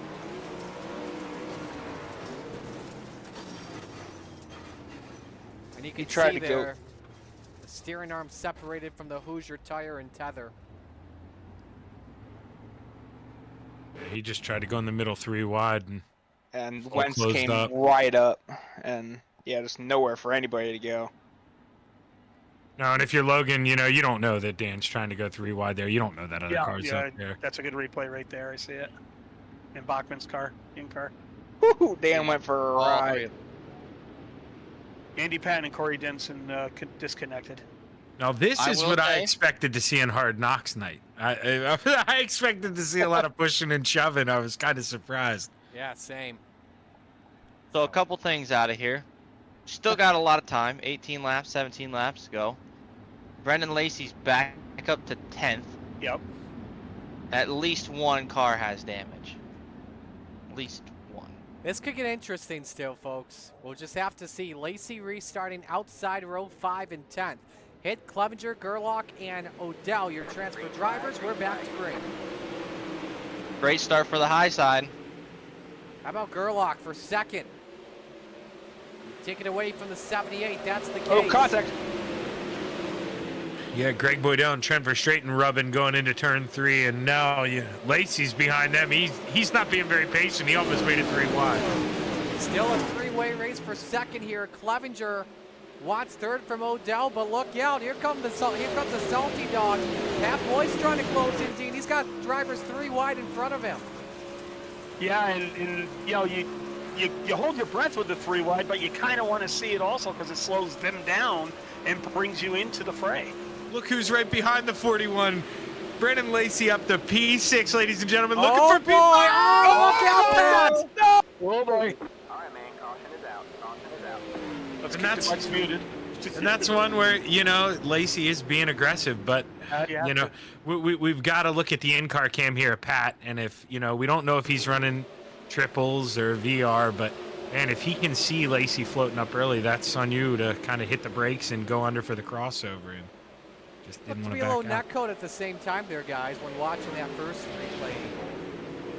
Go like a far chase, Marty, or something, because you're right. I think it did look like that. Well, we're watching the onboard here. You can see the left front tire. Oh. He ramped right on that right rear. Yeah. Yeah, and, you know, that's a case of if you're driving up over the back of somebody's, you know, you want to stay in at full throttle. You want to be aggressive and drive around the outside, but sometimes it's better just to lift and let that guy go, and, you know, you don't end up rolled over. We jinxed the dog, unfortunately. Yeah, and yeah, I'm just watching that replay. We are in the left front. He did have almost a second to second and a half to see that car coming up. If that was just a simple burp in the gas, you know, yeah, Lacey goes by you, but you're still in the race. Exactly, and, you know, a lot of, you know, Dino, in real life, you're going to see a guy back out, but sitting here on the computer, sometimes you feel invincible. I've done it. So It took me a while to realize, hey, you know what? Back out and live another lap. So that crash was now the first 6 drivers for Lacey. Go ahead, Isaac. So now he's top again. So now the bottom has one good start, top has one good start. Like this could go either way, honestly. 50-50 shot. It's good chances in all reality. So watch Are the lights out on, for Pace Truck? Verstraeten as well. Yep. Starting back in the 11th position and is up to 5th. Well, single file. Jack Hitt, Josh Gerlach, Jack Clevenger, Bryce Odell, still your transfer drivers. We're back to the green flag. bad start for Greg Boydell. The top 6 really get the pull away. Lacey underneath on Verstraeten for 5th. Can't get the pass to stick out just yet. Here's the battle for 2nd though. Clevenger pulled up on Gerlach for just a moment. Couldn't get side by side with him though, as Hitt still leads, guys.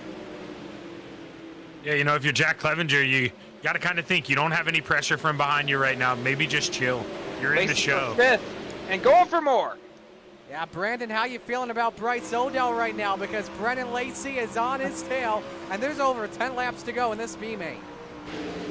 He is going to have to use everything in that car to keep Brendan Lacey behind him. It is easier said than done, but holy cow, is Lacey on a tear. And Verstraeten's hanging right with everybody too. Verstraeten and look at Dan higher there. than everybody. Brendan There he Lacey, goes. slide job for a transfer spot. He's got it. Brendan Lacey right now in the top 4. Now it's Bryce Odell's turn to hang on.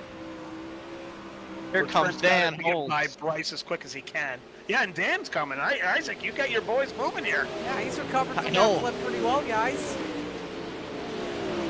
Yeah, I mean, Soupy was really fast last night. I mean, led some of the early race there in the hard knocks, but just kind of lost it as the track slicked off. I'm sure he did a lot of homework here last night.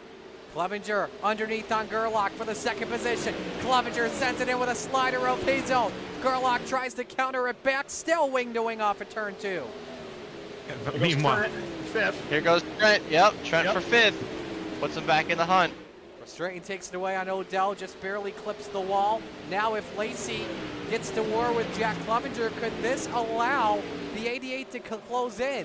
Or if Clevenger uses up his tires, could Trent have a chance here for a transfer spot in the Watch end? the run coming Almost from Lacey 3 here. wide for second. Lacey's gonna force the issue. They are 3 Threading wide. the needle 3 wide. Garland Man. shuts the door on him though. This is fantastic stuff, boys. and the good ones just don't know how to turn it off. You're sitting in there safe in a transfer spot, not really any pressure from behind you, and you throw it in the middle 3 wide. Lacey tried to shut the door on Garlic for second. He clips the berm barely. 4 laps to go next time by. Jack Clevenger. And here comes Verstraeten, who Here used comes the slider Trent, yeah. line. He's throwing bombs. He's throwing hard slider line. Oh, Caution waves look on at the that. track. Look Hey, at and that. Sander upside down. Watch out, Logan Watts somehow doesn't hit the wall. Yeah, Tate and Sander tried to throw a big boy slider, but man, here's just somebody home, and it was Bryce Odell. Now we're right at the time where sometimes your tires can seal, especially a high horsepower track like this. So it'll be interesting to see who has a good restart and who has a bad one. So look, yeah, Sander went for the 2-touch. Yeah, I mean, he Oh. threw that slider from a state over. I don't know how he thought that was going to work. That's a violent hit. I like your I'll color tell you commentary, what. Zach. I know it's nothing huge, but Logan just absolutely gassing it to not hit the inside wall was impressive. That was very, very impressive. We're going to show you an onboard of that, by the way, guys. Wait till you see how close this was. Now watch from the front first, then we'll switch it over to the back. Oh, he just barely caught it with the fuel bar. But, I mean, if he's farther back, that car's flipping without question. He's done. Oh, yeah, easy. And unfortunately, Logan Wentz, after making that incredible save, parks it. Dang, that's unfortunate. Yeah, there's 4 cars that disconnected in the last 30 seconds, and I guess they're frustrated because you never give up. I mean, anything can still happen with 3 laps. So what are we thinking here? Jack led the race all race long so far. Never had to deal with any pressure. Lacey's 17 to second. Trent's, knocking on the back door from 11th. Dan's up from 14th to 6th. I feel like there's still a race for the transfer Well, spots I think here. if you're Jack hit, I don't even think you worry about Lacey. If he's going to get you, you let him go. We got to bring Because something you just want to get in the race, and what's one spot in a 47-lap feature? Yeah, and I think you want to start on the outside anyway, Dean. I don't think you Yeah. want pinch down on the bottom going into turn 1 in the back of the Let field. Lacey so. do his thing, and you do your thing, because you definitely have a fast car, and just take second. We got some things to bring up as well here, guys. Brendan Lacey a chance at $25 from DWR Automotive for the top soup run. The last qualifier in gets $35 from Shaggy TV. First driver out, $50 from Inferno Motorsports. Back to Green Flag Racing. 3 laps remain in the last chance showdown. How bad do you want it? Oh, look at Lacey once again. For second, does he have a chance in the race lead? Oh, he almost touched with Josh Gerlach. And Lacey looks low for the top spot. Hit clips the wall, sideways, side by side, a little bit of neck code. Lacey to the lead with 2 to go. Total neck code with him and hit. Garland Soupy throws it looking in. Here for comes P5. McLaren. Oh, And Verstraeten Verstraeten tries to the wall. to just Oh, stain it. Verstraeten. Well, let's watch this comes 88 McLaren. closely. Oh. Kisses the berm. Soupy Final wants my lap on the way. $35. If McLaren wants it, Valley, he's got to go get it. Jack Clevenger or Dan McLaren, who gets the final spot of the Knoxville Nationals. Clevenger has the afterburners turned on, throws the slider in, off for turn 4 from the D to the feature. Brendan Lacey, checkered flag. Hit second, Gerlach third. Jack Clevenger, the final man in the show. For Straighten, McLaren, Offutt, Boydell, Landis, Boyce, Wentz, Sander, Odell, Stewart, Denson, Bachman, Patton will have to rely on a provisional. We can tell you this, though. GJ Boydell will get the volunteers provisional. So he should be in, and we'll start from 26th tonight with Jack Hitt making the show. Brennan Lacey starts from 17th, Jack Hitt 18th, Josh Gerlach 19th, and Jack Clevenger 20th. I'm a big fan of omens. Lacey started 17th in this, past 16 people in one, and he's got twice as much time to do it here in the feature. Am I the only one who saw it? I think McLaren ran out of gas. Yep, I just went back and watched that. McLaren ran out. Yep. He hit the back of her straighten and then ran out of gas. Ah, that's a heartbreak for Dan. Hey, that $50 will be used towards purchasing some more fuel. He didn't get 5th. Yeah, he got 6th. No, he slowed up so much at 3 and 4. No, yeah. He went up to hit the cushion, and Verstraeten sent it in on the inside, got by him. McLaren came up, hit him in the rear, and then sputtered. Let's pull up that pass on our Malcolm's Mills mill running replay once more, and show you this at the end.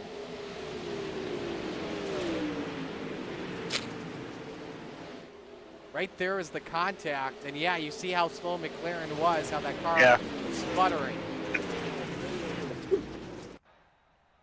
And if Verstraeten didn't hit the wall coming out of 2 with 2 to go, I wonder what he would have had.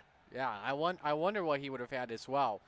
Well, let's talk to the 4 drivers that are in the show, since it's going to be some time before we get the feature going.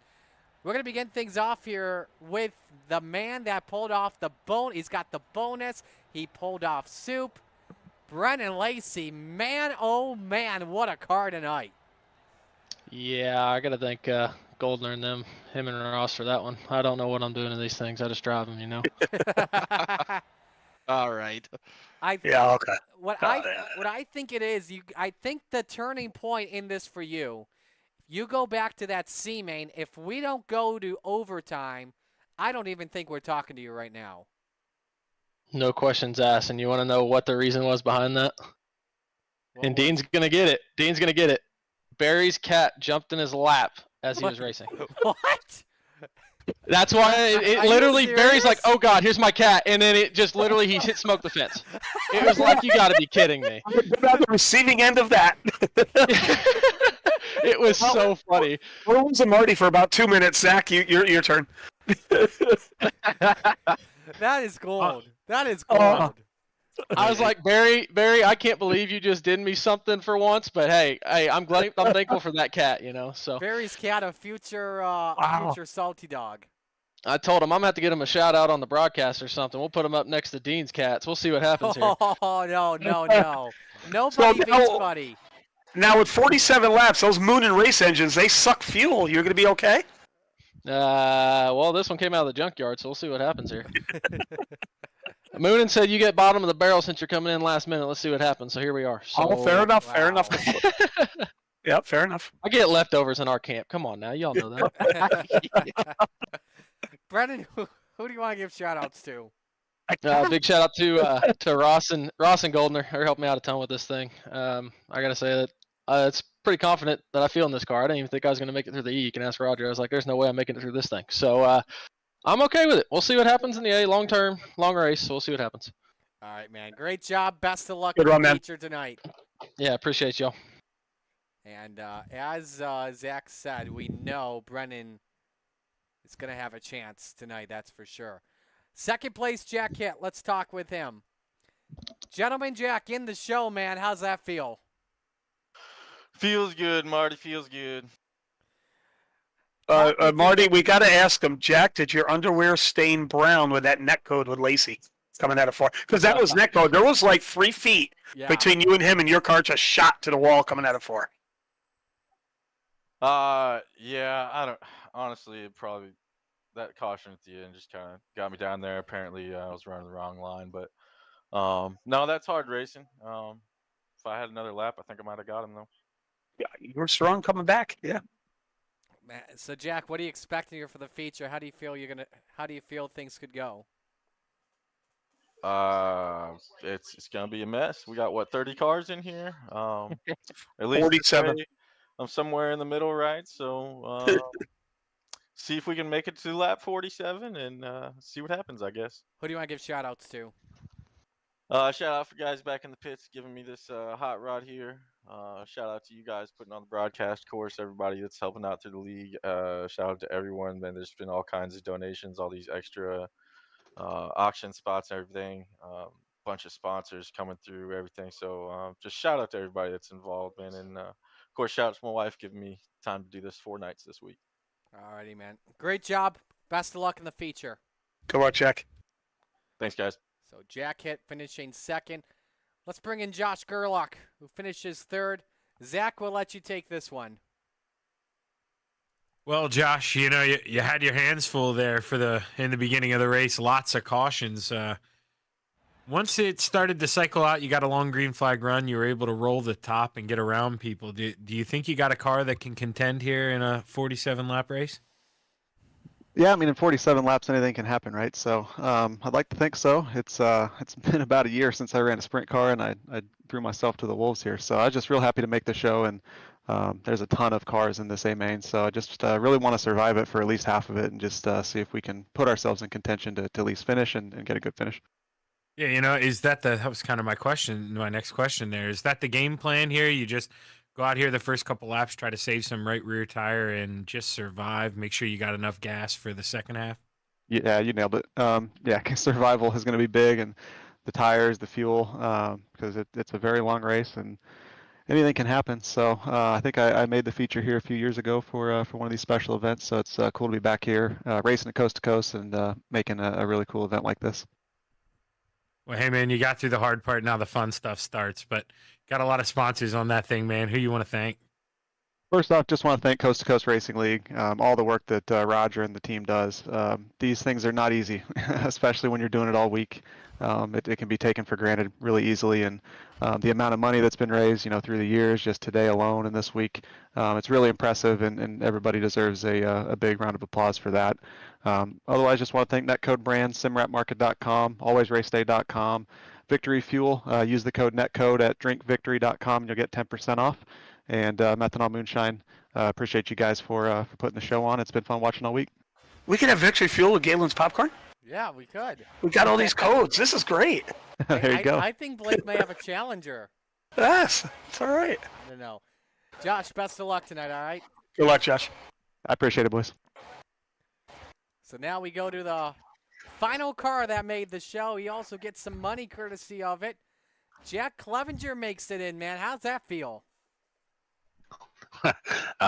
Barely, right? Barely, yeah. Made it, but barely. So feels good. Did you notice? I think it was Dan McLaren and as well Trent Verstraeten. Did you notice those pair of 88s start to close in on you? Yeah. Every yellow, I got the relative time up there. I'm like, man, we're getting a gap, and then yellow. Then it's like you see the faster guys coming. I saw Lacey back there, and just kind of a sit and duck. Those late race yellows, when you're trying to fight for your spot into an important race, what can that do to a driver from your perspective? Really plays mind games with you. You're thinking, what do I need to do to protect? And just, you outthink yourself, right? You just put yourself in a bad spot and just hope you did the right thing, I guess. Now, what do you expect for this feature in just a little bit? Yeah, just go out and run 47 laps and see where we end up. Who do you want to give shout-outs to? Keith and Devo, BDR, and you guys for the broadcast, Coast to Coast for the league to race in, and this awesome event they're putting on for charity. Marty, I do have one question. Go for it. Jack, you qualified because you really didn't want to go visit Devo to Dingus this early, right? That's correct. I can only take so much of Devo. Can't hang out for too long with him. Totally understand. Yes, for sure. So, Jack, best of luck tonight, all right? Good luck, man. Thanks, guys. So Jack Clevenger is the final car that makes the show. In just a little bit, the feature will be loaded in. We'll also have opening ceremonies and then the 47-lap feature. Stay with us on the Coast to Coast Racing Network.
It's time for another edition of RSN Trackside, powered by Bob Johnson Auto Group on Rock Sports Network. Gets on the champion, trying to be a bit of a hiatus. So let's get. Tonight we'll be talking about it.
Outpouring of love was amazing. These dollars had come together to support us, and we realized no, we didn't want to use them for us. We wanted to use them to help others. The foundation has done so much for so many people. It helps any family that has somebody, whether it be a crew member or one of the drivers, that get hurt. We can help them to get through the situation. I was injured in a non-wing sprint car accident that broke my neck and left me with a spinal cord injury. I was in the hospital 8 months, and that got really, really expensive. So having that extra help to help push me and my family forward was a big deal.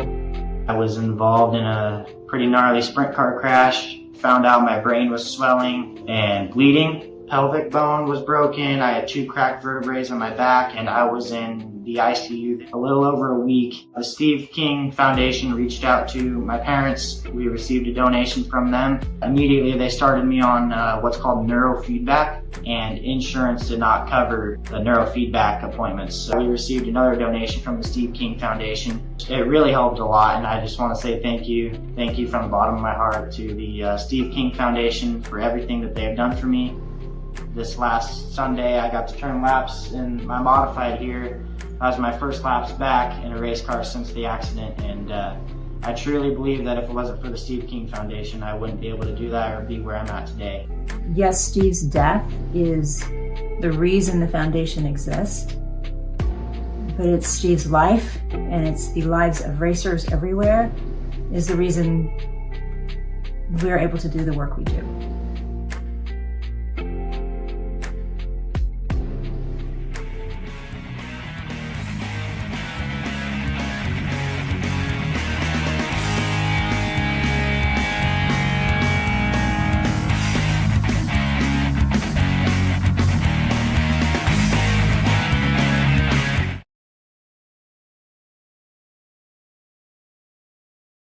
Welcome back to the Coast2Coast Racing Network, everyone. Marty Sakala along with the rest of the booth boys. Session is not loaded in here just yet. We'll be getting things going here in just a moment. But while we wait to get things going, we've got door prizes to announce here. Let's list off the door prizes once again. 6 pairs of tickets for a Hall of Fame suite at opening night of Knoxville Raceway in 2025. Courtesy of the National Sprint Car Hall of Fame. From Swindell Speed Lab, 12 cases of Victory Fuel. Victory Fuel, a t-shirt, a free setup from ABR Setup Shop, a free wrap from Velocity Race Designs, 2 hero cards from Raven Graphics. And here are the winners of those door prizes. Again, you don't know your prize just yet. Drivers will be contacted this weekend to choose a prize in order of the draw. So here are the winners. Trent Verstraeten, John Hine, Andrew Tenoid. I'm pretty sure that is spelled incorrectly. I don't know, though. Brandon Templeton, Bryce Odell, Randy Shreves, John Short, Rick Main, Ross Corinna, Stephen Goldner, Jack Clevenger, Sam Bachman, G.J. Boydell, Kyle Moonen, Brandon Dittmer, Pat Boyce, Brad Waite, Bill Calder, Jeff Barker, Mark Gilbert, Michael Junk, Patrick Spangler, and Keith Jackson. So those are the 23 winners of everything here. You'll be contacted in order this weekend to choose a prize. If you won, congratulations on what you get. We are moments away from tonight's feature. Zach, obviously you'll be with me in the booth. This is going to be a heck of a 47-lap event. Yeah, you know, drivers are going to have to pace themselves. We've heard guys talk about it in their interviews here. It's a long race. You got to survive the accidents, and you got to make sure you have gas at the end. Fuel will be an issue, so can't go hard for 47 laps. You got to pick and choose. Hey, Marty, just to let you know, Roger's going to try to create a new session and let these guys still practice in this one. And if he can get it done quickly, he'll put up a new one. Okay, that's good to know. Yeah. I was just wondering about it. So I was actually going to go to you. I told him not to. Don't worry about it. But he says no. It's money, and I want to make it right. And I said, so he's going to see how quick he can get it done. If he can get it done real quickly, he says he'll just get in there and say, hey guys, let's go to another session. Okay, sounds good. So as of right now, a practice session for the drivers is loaded up right now. It may Which be I can go in session. and test. Yes, you could. So, Dino, how about you? What are you expecting here for the drivers here in just a moment? Well, it's I've never done a race this long at Knoxville. I've done a race long. The big thing is the fuel load getting lighter when your tires are going. So it's unique. Your car just wants to dance around towards the last. Probably in this race being 47 laps, probably the last 17 laps. It's going to be dancing all over the place. Well, let's remember this, Isaac. We go back to 2022 and what happened 2 years ago. It was a fuel mileage race to the end. John Helms runs out of fuel off for turn number 2. Patrick Spangler takes the lead and the win while coasting to the checkered flag. You just don't know what's going to happen with the fuel game. Man, and I tell you what, ever since that right there, 2022, I mean, this has been one of the premier events of Coast to Coast. And because, imagine, you think you know who's going to win, and then it just throws another surprise at you, and, the track's going to change all night long. Man, I'll tell you what, this is going to be the daddy of them all right here. This will be the race right here. And Brandon, you're currently driving, getting ready to go for the feature. We'll pull up iRacing right now. How is the track feeling at the moment? Track's feeling really good. I'm kind of testing out the waters, low and high. Got a lot of grip down low still. I feel like early it's going to be, if you can get your throttle right, that bottom side's going to be really, really fast. But otherwise, this is going to migrate to the top till about halfway through the race, and then you just hopefully you saved enough tire and finesse the bottom the rest of the way. That bottom side's really going to come in towards the end. Let's see who's checking in right now in the chat. Brad Waite was watching in the B main, rooting for the general Andy Patton.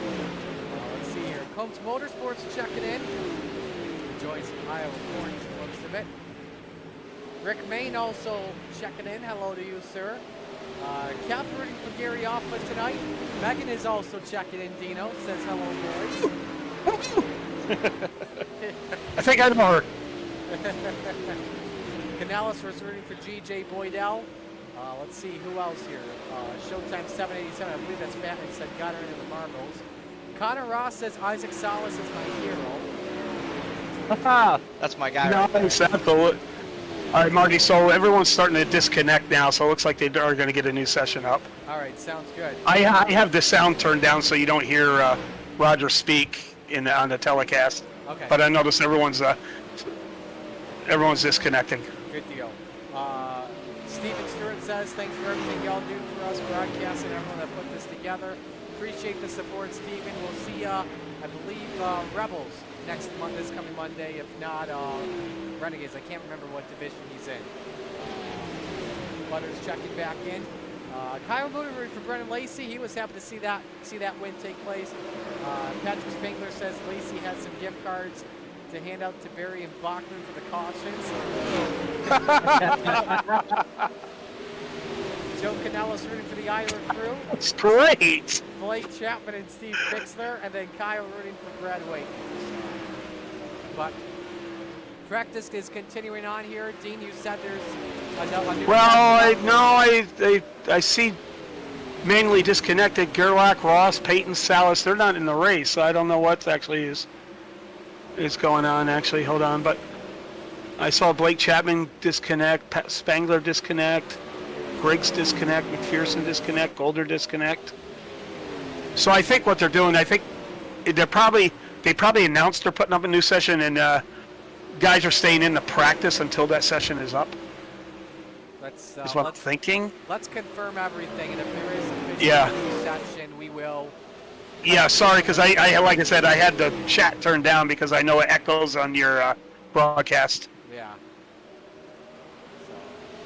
But 47 laps. We know we've got Spangler, Moonen, Chapman. They've been in the history books as past Knoxville national champions. There's one driver, though, we have yet to talk about in this feature tonight, and that's Keith Jackson, starting on pole. He wasn't quick time on Tuesday night, but he won his heat race after starting from 8th. He won the feature, which helped him start on pole for the pole shuffle, and eventually won that. So he's on pole for tonight's feature. This may be the man to beat tonight, guys. Yeah, let's be honest. Keith is a guy who probably doesn't get the respect he deserves. I mean, if he doesn't get involved in a wreck, he's normally finishing in towards the top 5, almost on the podium. And, depending on how he paces himself, he could stand a shot. But it's going to be very important to not go out there and drive the right rear off that thing in the first 25, 30 laps. Keith is a guy that is not afraid to run up against. He can be high side banger deuce because he just will stay on the top. Absolutely. If that makes sense. Yes, that does. Easy for me to say. How about another driver we've yet to talk about here? It's his first Knoxville Nationals on the Coast2Coast Racing Network, and he has just looked impressive throughout this week. And of course, I'm talking about Rick Main, guys. Yeah, just solid. All the way through. I mean, I don't know what else you really can say other than just it was a perfect night almost. Like it was very impressive for your first time out, especially with how many cars we actually have. So to see him do that good, it was a very pleasant surprise, and I'm very happy to see him do so well. And think about the way he did it too. Went from obviously was quickest in qualifying, then had issues in the heat race, had issues in the feature, and then came all the way up to finish second. Yeah, crazy. Rick Mean, I've had the pleasure of racing with him in another league. He's part of that Inferno team, and when Coast to Coast went up to the 3,000 cap limit, it enabled him to join the league. And a lot of guys didn't know who he was, and he actually ran a couple modified races, and he goes, I don't know what I'm doing out here in the modifieds, but very good runner, very clean runner, always has nice-looking cars, and a good addition to the league. And who doesn't love as well that High Noon logo on top of that wing? Yeah. So, looking at now, have we talked about? I'm sorry if you did, and have we talked about Steven Goldner? I can never count him out of any race. We can never count him out. And he's starting from a deep spot too tonight, from 22nd after finishing second in Hard Knocks.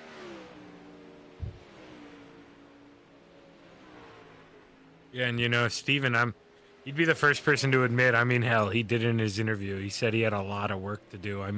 He was very quick at the beginning of that thing, but, man, those last couple laps, that car was all over the place. He was fighting just to stay where he was on the podium, so he definitely needed to make some changes on that race car today. Could be one of those drivers that could contend for a hard charger award and could go for that bonus, too. That hard charger bonus, by the way, $75 from Inferno. If you're under 6 incident points, $25 in addition to that. Let's explain some of the bonuses, too, as well. Obviously, top 5 get the big money. The winner, $200, second, $150, third, $100, fourth, $50, fifth, $30. Drivers get $10 to start regardless. Obviously, we've given out some soup awards. Hard Charger, 75 from Inferno, under 625 from Raven Graphics.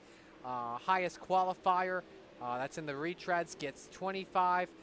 Checking who I believe that would be, and I believe that's Jeff Barker starting 9th tonight. Highest finisher, 50 from the Salty Dogs. Fastest lap of the race, 35 from Shaggy TV. Last qualifier in, Jack Clevenger, got $35 here tonight. Those are just some of the bonus awards up for grabs, and we're looking forward to it. Yeah, I wanted to entice somebody there with that $35 to go out and burn the right rear off here and try to put down a fast lap and see if that jeopardizes someone's overall position, because it's going to be real hard to get that fast lap and finish towards the front. You guys want to talk to some drivers? Oh, absolutely. Let's talk with the guy that won last year. Let's begin and talk with the salesman, Blake Chapman. Blake, it's Marty and the booth boys up in the booth. What's going on, man? How you feeling? Yeah, I'm feeling pretty good, Marty. Excited to be in the show. Couldn't help but notice watching those D, C, and B mains that there was a lot of good drivers that didn't make the show. So just fortunate enough to put this thing on the front row, and we'll see what we can do with it. It's a big I am one seeing tonight. the new session being created here, so can confirm new one's coming up. Okay, that's good to know. Blake, It's all my fault. Blake, I believe you started from this exact same spot last year. What are the keys to victory here tonight to try and go back-to-back? Well, I know I told Zach last night it's going to be a balance of, who has a car that can move around a lot and who's saving tires the most effectively. And, I know my crew chief made some adjustments tonight. We're going to run gas instead of methanol here and, get a little different cut on the tires. So, yeah, we're going to have hopefully a little bit of an advantage over the rest of the field. But, yeah, I mean, it's not going to be just, who's fast early and who's hammered down all the way, but who can save the most tire and be fast at the end. All righty. Who do you want to get $35 for the fastest lap, Blake. Yeah. So, oof. I mean, you got to think about going out there and burning one down. Come on, Blake. Is it always all about the big picture with you? Slow, steady, easy. Come on. All I'm saying is $200 is a lot more than 35. And he's a mathematician. Blake, who do you want to give shout-outs to before we let you go? Oh, I got to thank so many people. I mean, I got to thank everybody involved for putting this thing on, coast to coast. You know, all the sponsors. I could go on and on, but I'm sure I'd forget a few of them. But yeah, especially the Knoxville Sprint Car Hall of Fame for putting up those tickets. I thought that was really, really generous and really awesome of them. I got to thank, of course, Sweet Pea and Ricky and Grumpy for the hospitality this week. I got to thank all the guys at the Krite Sim Racing team. Hopefully, me and Shorty can do well tonight. I got to thank Galen's Gourmet Popcorn, of course. You guys know all about them. And you can head over to their website and use code CART for 15% off. I got to thank Preston at Epsilon Sprint Wraps, Andy at AJ Custom Creations. And I got to thank you guys for putting this on, and hopefully we put on a good show. All righty, man. Best of luck tonight. Thanks, Marty. All right, so that's the driver of the KSR number 20, Blake Chapman, getting set to go. Is the new feature? Is the new session up yet, guys? Yes, sir. All righty.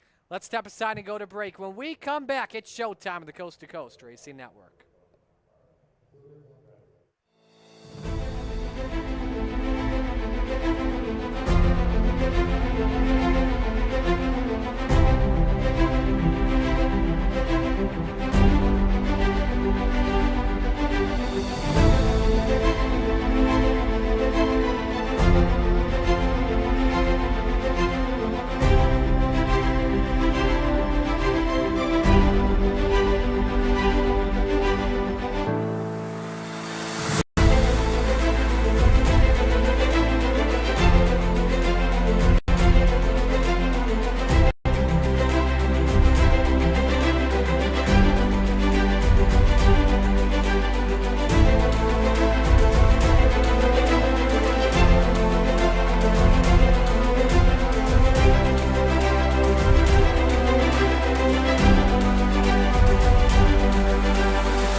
Unless it's just not specific. Possible. Meanwhile, Griggs, Goldner, Christofferson, and Fahey made it to the feature, the Hard Knocks Way. 4 spots, plus a few provisionals remain. How many laps Now, is it going to take till we get a long green flag round? Knoxville Nationals underway. It all comes down to this. The race that drivers have put their blood, sweat, and tears into. They've prepared for months for this moment. It's the race they want to be in. The Capitani Avenue of Champions is where everyone wants their face on a year from now. Larson, Schatz, Gravel, all the way back to Roy Robbins in 1961. The Knoxville Nationals champion. Who's next? 47 laps. The Knoxville Nationals. It's a race to benefit Mike Westbrook. A race for the Steve King Foundation. A race for Angelique Bell. A race for Henry Rogers. Every lap matters.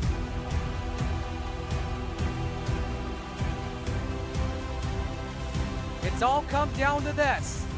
Feature time for the Knoxville Nationals, the Mike Westbrook Memorial Knoxville Nationals, benefiting the Steve King Foundation, Angelique and Henry. Tonight's feature brought to you by the National Sprint Car Hall of Fame and Museum in Knoxville, Iowa, just off return 2. And in 47 laps from now, someone will head to victory lane.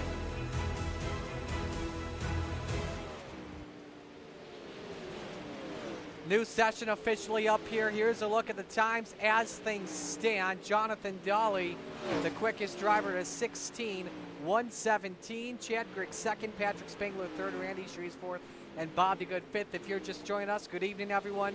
Marty Sakala with you, joined alongside the rest of the booth boys. Jaggy, Zach Chapman, Dino, Dean Reynolds, Spider Monkey, Brandon Dittmer, and Slide Job, Isaac Salas. Gentlemen, it's good to be back, and if you don't have your tickets yet for the real-life Knoxville Nationals, I highly suggest now or next year. For me, it's going to be next year, because I'm busy next week. Yep, for me it'll be next year, Marty. Yes, so Isaac and I are together, so. But we are excited. Go ahead, guys. You know what, Marty? I'm going to steal something you normally do here, and you put so much work in this week that you're going to go first here. While we got everybody unmuted, man. Who you got? Who you picking to win this thing? You got first pick here. Well, my pick here for the Knoxville Nationals, I don't believe in any of the 4 prior iterations that there has ever been a repeat winner. That will change tonight. The salesman, Blake Chapman, will throw up the popcorn in victory lane and take the checkers. All right, Dino, who you got? You know, and maybe it's a little sentimental because he helps me out so much. I got to go with Patrick. All right, Brandon. Well, since Dean was kind enough to steal my pick. Oh, I'm good at that.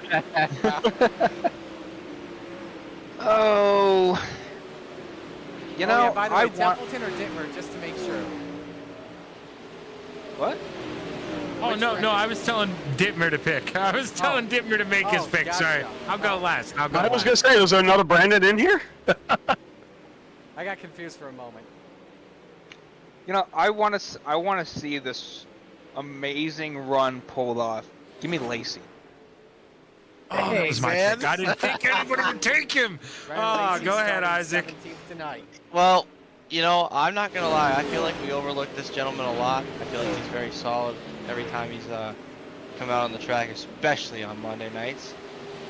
Give me Chad Griggs. Chad Griggs led an early portion of the Knoxville Nationals and was passed by Brendan. Was passed by Blake Chapman. So that just leaves Shaggy. Go ahead.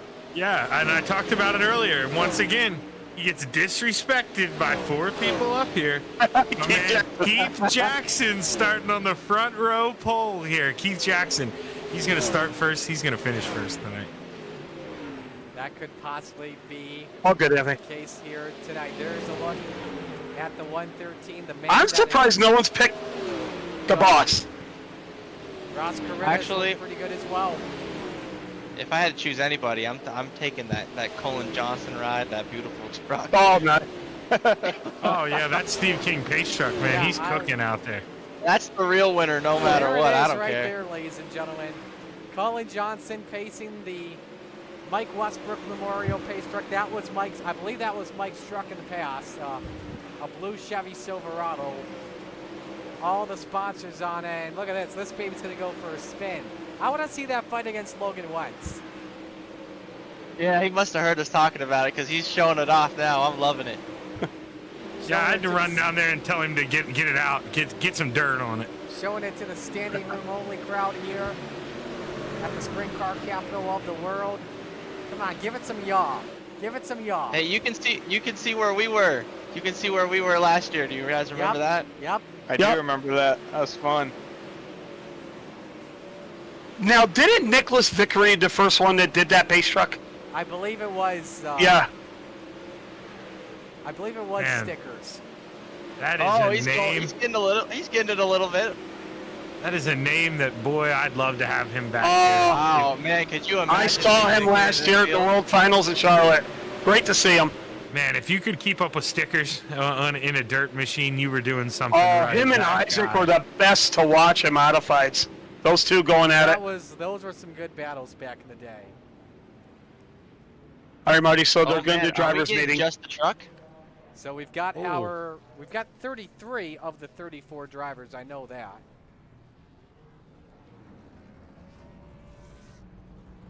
Oh, he's cooking it now. Listen to Yeah, that. look at. Yeah, look at Colin. He better have enough fuel. Oh, look at it. He better have enough fuel for the pace laps for the feature. Marty, if I do echo, just mute me because the driver's meeting's going to come up. Hopefully I won't. Okay, there's victory lane. Brandon wanted to get a head start on it. See, you can go through it. Yes, you can. So Brandon may but want to tell the winner how to get to victory lane. You just got. What do you mean? Is there a way to get in there now? Yeah. Take a look at this. Here, I'll show y'all. So you watch my car. You come up here right next to where they do the drivers meeting. You turn around, come through this gate. Oh, no kidding. That's how we got to victory lane last year. Whatever you do, don't take out the Impact4800.com board. The fans need to see it. So, all right, drivers meeting is underway. Isaac, Brandon and Dean, we're going to let you guys get prepared here for this one and listen to the drivers meeting. So, gentlemen, best of luck to you guys tonight. Have a fun race. Thank you. Thank you. So we will get them all set to go. In just a moment, we will begin our driver introductions for tonight. Let's see who's checking in here. Stephen Goldner picking Brennan Lacey to win. Joe Canellis picking Blake. And Steven Stewart is rooting for Dolly, the quickest in our hot lap session for tonight.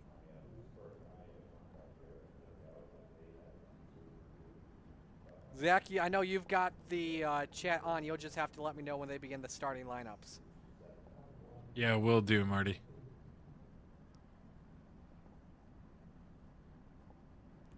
So here are what we believe are the provisionals for tonight. We obviously know your top 24 drivers. Here are the provisional drivers here tonight. Mark Gilbert, G.J. Boydell, Ross Corinna, Bill Calder, Joe Halter, Brandon Dittmer, Steve Maurer, Dean Reynolds, Steve Bixler, and Connor Ross with us tonight.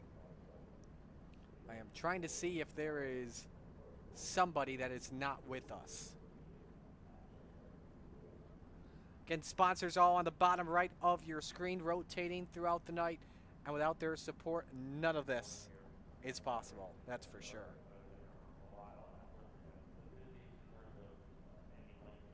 Hey, Marty, so a little iRacing insider here. Roger's going to come up here and sit with us for a second, but go ahead and mute his mic so he can still talk to the other drivers. Okay, sounds good. You know what? Let me talk to the Bassman real quick. Bassman, you excited for this one before we go? Yeah, he can't. Yeah, he's talking to the drivers right now. So we will. Oh, what's up? I'm here. Oh, Yeah, we got him. We got him. You excited? I am pumped, man.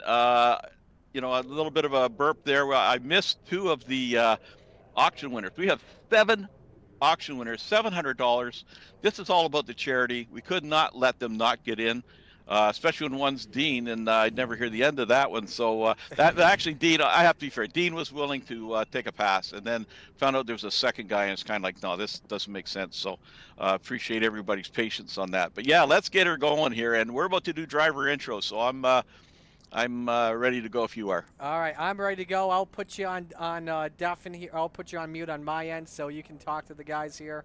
And if Zach needs me for anything, we'll do that. So. Yeah, and we'll start at the back, buddy. All righty, sounds good.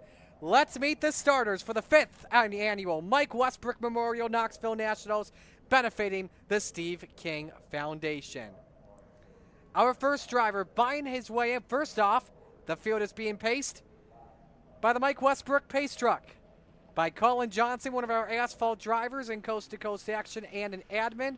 And we appreciate Colin for his hard work for what he does.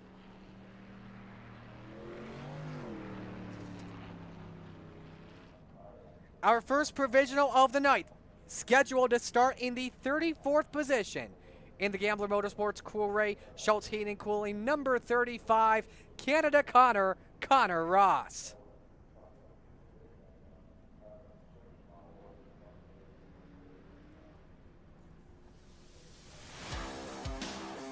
Next driver also using a provisional this evening. He's one of the Salty Dogs on the grid. He's in the Pit Side Podcast. Number 75, Maurer Farm Management, Flatline Racing, Bodies Machine. It's driven by the mayor himself, Steve Bixler.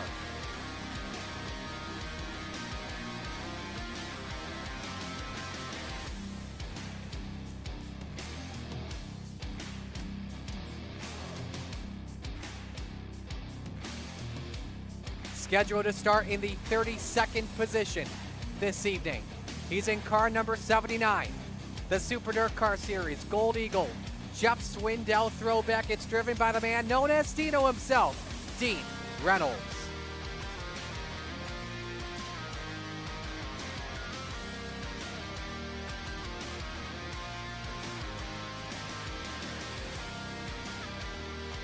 Off at turn number 2, believe he's scheduled to start in the 30th position. The Training Wheels Racing Toyota number 83 Falcons machine. It's the Spider Monkey himself, Brandon Dittmer.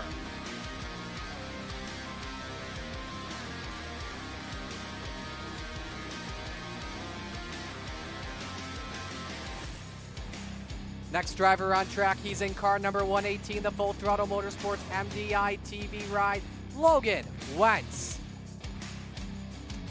Logan also using a provisional here this evening. There's Dino in the 79, doing his classic wheelies. Next driver in car number 87, the A&G Custom Creations and Forno Motorsports machine, the General himself, Andy Patton.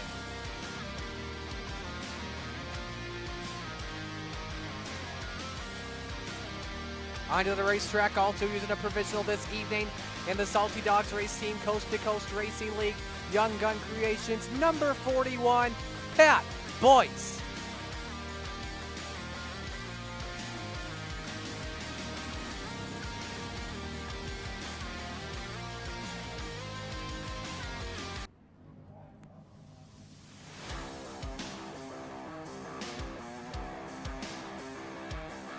Off at turn number 2, starting in the 24th position. One of the starters here tonight, the Full Throttle Motorsports MDI TV number 51, Clay Christofferson.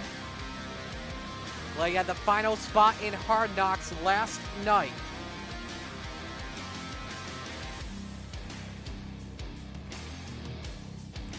You see drivers as well parked on the front straight to get their class photo. Onto the racetrack as well, he is starting in the 22nd position. And the Velocity Race Design, Vanderbilt Racing, Moon Racing Engines, number 30, Steven Goldner.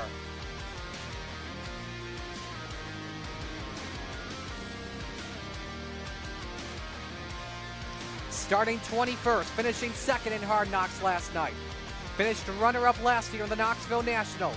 Your points leader in Rebels action in the Scott Thomason Racing, number 27 Victory Fuel ride, Chad Griggs.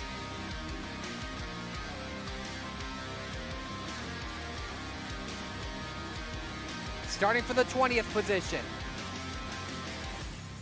The final driver in, Chad Griggs, I should say, correction, won Hard Knocks last night. Jack Clevenger in the all-in BDR car number 78.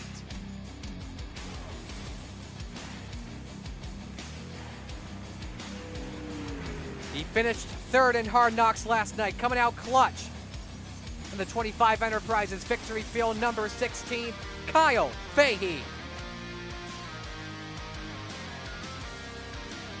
Finishing third in the B main in the Dizzy Motorsports Always Race Day Netcode Victory Field number 71, Garlic Josh Gerlach.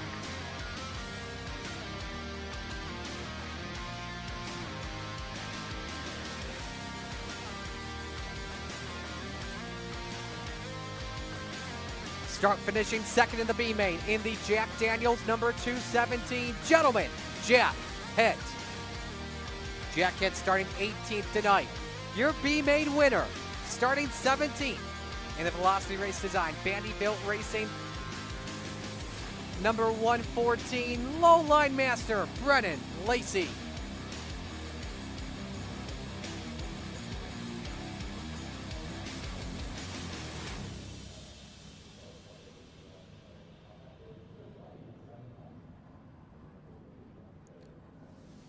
Outside row number 8, starting from the 16th position.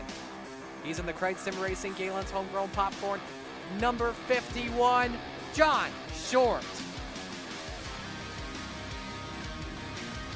From the 15th position, he's in the Hammer Down Racing Dirt Track Bank. Got Your 6 Racing Network. Number 31, Baytown, Brandon Templeton. From the 14th position, in the Full Throttle Motorsports Expert Installation MDI TV, number 32, the Ant-Man, Anthony Morano.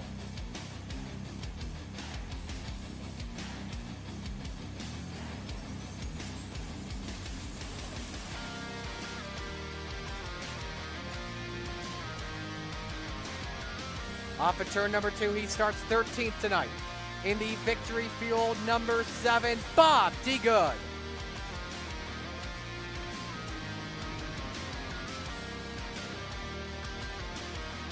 Starting in the 12th position, in the 4 Mile Productions, back marker, number 74J, Jonathan Dolly.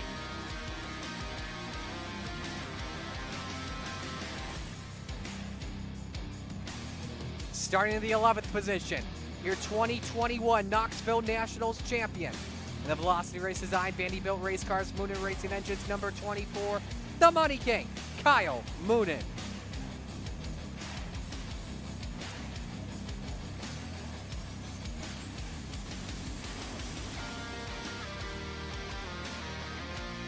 Also moving on to the grid here in the Every Child Matters 014, the Canadian himself, G.J. Boydell.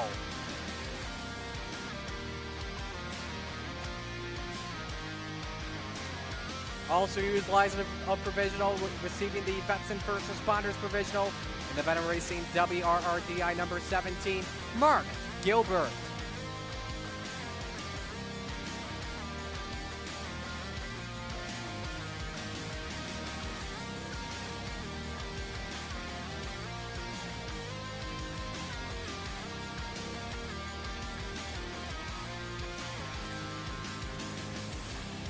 Now moving on to your top 10 starters for the Mike Westbrook Memorial Knoxville Nationals. Starting 10 in the Extreme E-Speed TV Gambler Motorsports, number 71, the Professor, John Hine.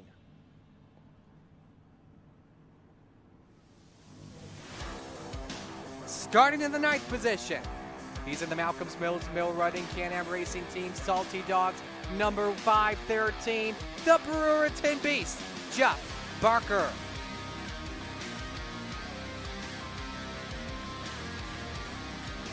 Starting in the 8th position, in the Victory Fuel, number 98 machine, also sponsored by Scott Tomasin Racing, P Daddy, Ryan Padgett.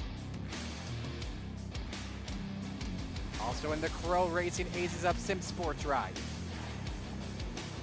Starting 7th in the Training Wheels Racing, WDR TV number 39, the 2022 champion of the Knoxville Nationals, the High Side Banger, Patrick Spangler. Starting 6th in the Inferno Motorsports High Noon, M9 Racing Performance, A&J Custom Creations 187, Rick May.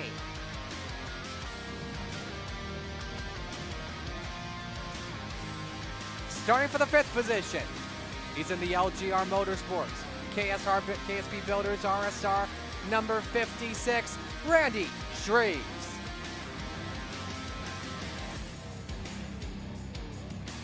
Starting 4th, he's in the M9 Performance Inferno Motorsports A&J Custom Creations, number 814, Brad Waite.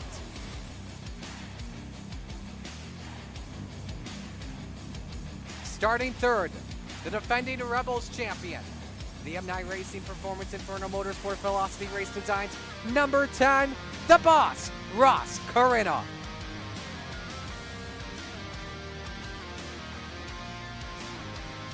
And now the front row for the 5th Knoxville Nationals on the Coast2Coast Racing Network. Starting second in the Galen's Homegrown Popcorn, Cright Sim Racing, number 20, the defending Knoxville Nationals champion, the salesman, Blake Chapman.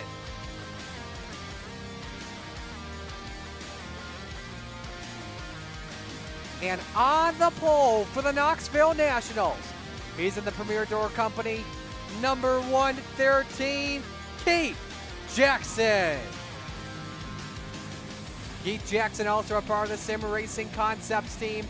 That is your starting lineup for the Mike Westbrook Memorial Knoxville Nationals. And so Zach Chapman, as we get set to go for showtime here tonight, moments away from this one. What a crowd we've got. And we're ready to go green for 47 circuits. No kidding. And, you know, all I see out there is huge field and dollar signs for the Mike Westbrook Foundation. How cool is this that all these guys willing to come together for a great event, raise all this money, and, man, we still got 47 laps to go here, boys. What a night this is going to be for sure. Let us know your picks on who you believe is going to win this one tonight.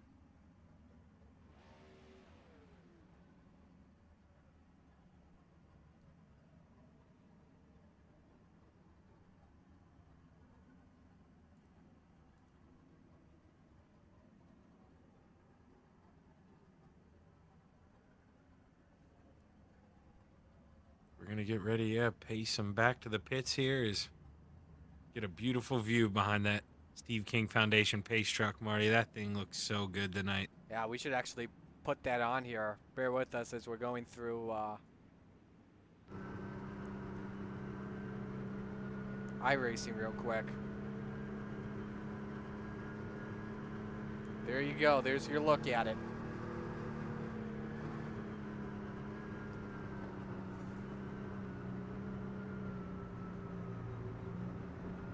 Keith Jackson thinking about giving the pace truck a little Gonna give kiss it a little there, love, entering yeah. the pit. Yeah, there we go. That's a kiss for Mike Westbrook. It's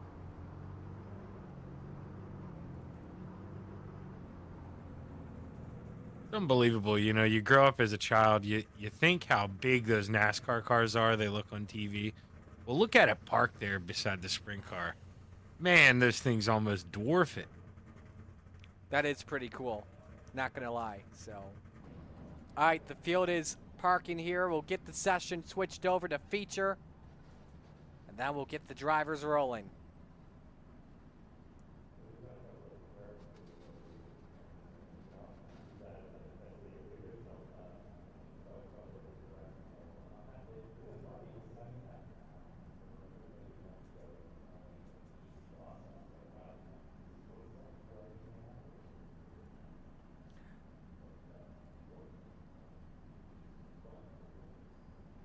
Isaac, are you still in here? We've been forgetting about you. How excited are you for this one? I'm still here, brother. I'm excited. I'm listening to what they got going on. Man, it's about to be something beautiful. I'll tell you that. The 4 wide's coming up. I'm excited for the 4 wide. It means that we're gonna get the fireworks with it, with the 4 wide, with the pace truck, with the Hall of Fame in the background. It's gonna be beautiful.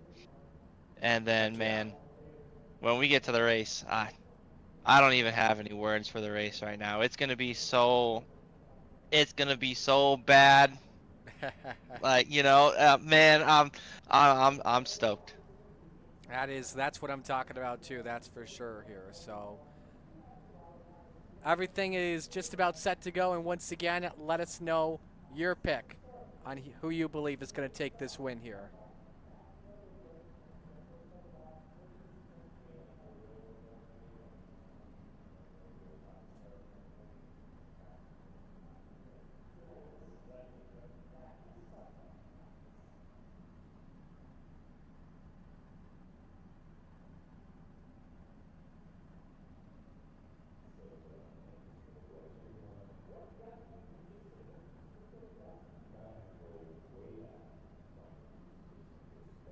Man, I'll tell you guys, it's been an awesome week of racing so far, and the Thursday capstone, like I was just kind of going through some of the names up here, and just like it's almost disgusting how many guys could actually win this race tonight. Really, it is. Yeah.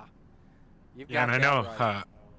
I know Isaac has privilege to it too. We're seeing a lot of guys talk in the chat box here in the race room. They're panicking about fuel levels and what they need to do. So there is going to be a lot going through these drivers' head. You know, new update, better grip.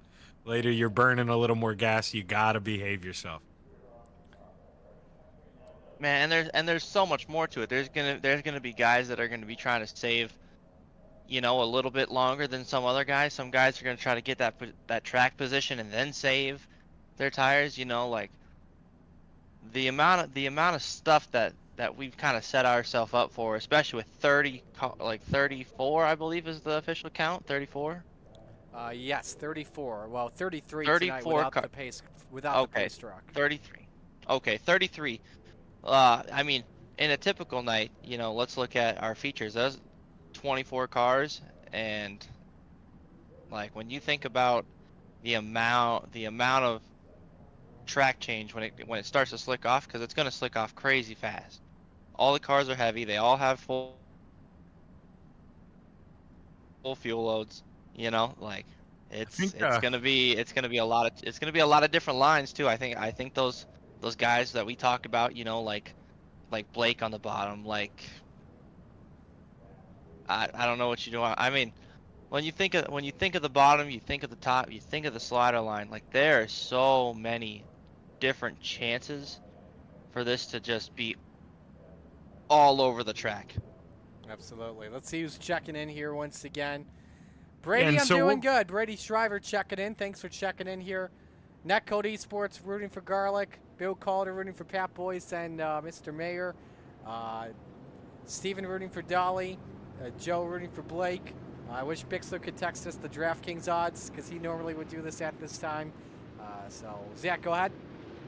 So normally, you know, we do the 4 wide salute here during the race, but like I say, because of that fuel issue, guys are panicking. Marty, we're going to do the 4 wide salute right now in practice. That and is then smart. when we roll over to the racing, we're just going to go race. So, folks, in just a moment, we're going to ask you to turn on those cell phones. Yes, even when you're watching from home. I know all the fans here at the track are virtual, but even me, turn on those cell phone lights because in just a moment we will go 4 wide with 2 missing men. Of course, the first one for Mike Westbrook and the second one for Steve King.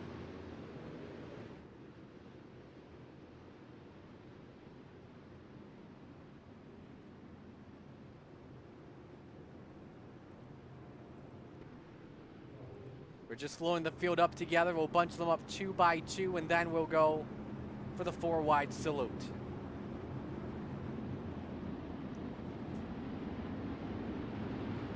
So that's just the reason why we're waiting. Again, we thank you for your patience before we get the feature going.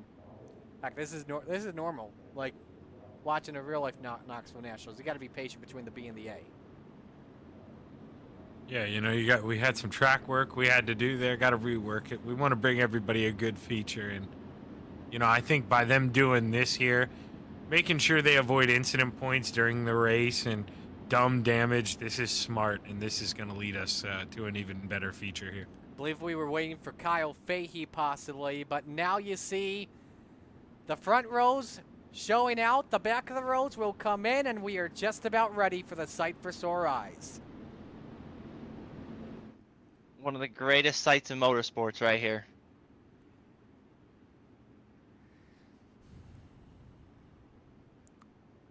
So as the field comes to you 4 abreast, we ask you to get out those cell phones, turn those lights on, make some noise.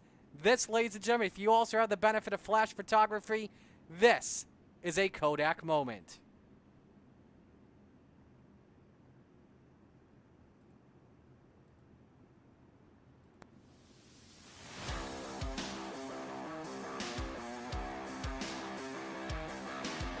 Field is off at turn number 2. backstretch. Let's hear ya.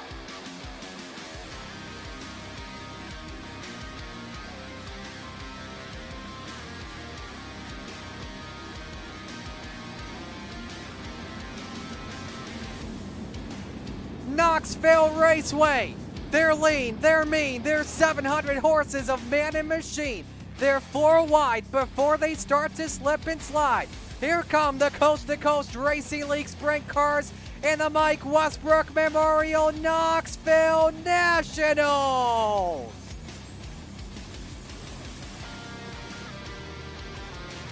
I wish I had the firework button as soon as you were done there. We'll get those fireworks for the start.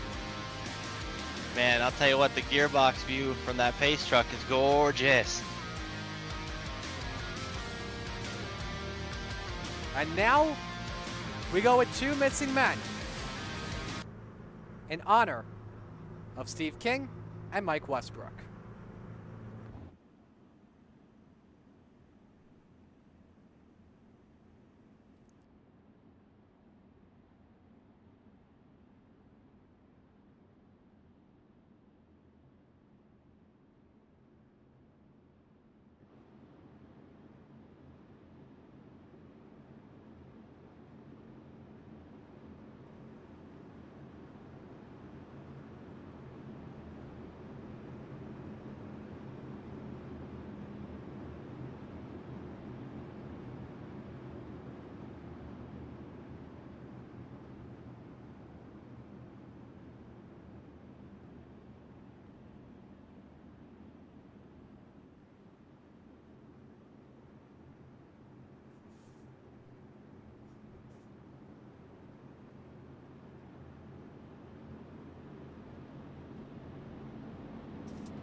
Goosebumps.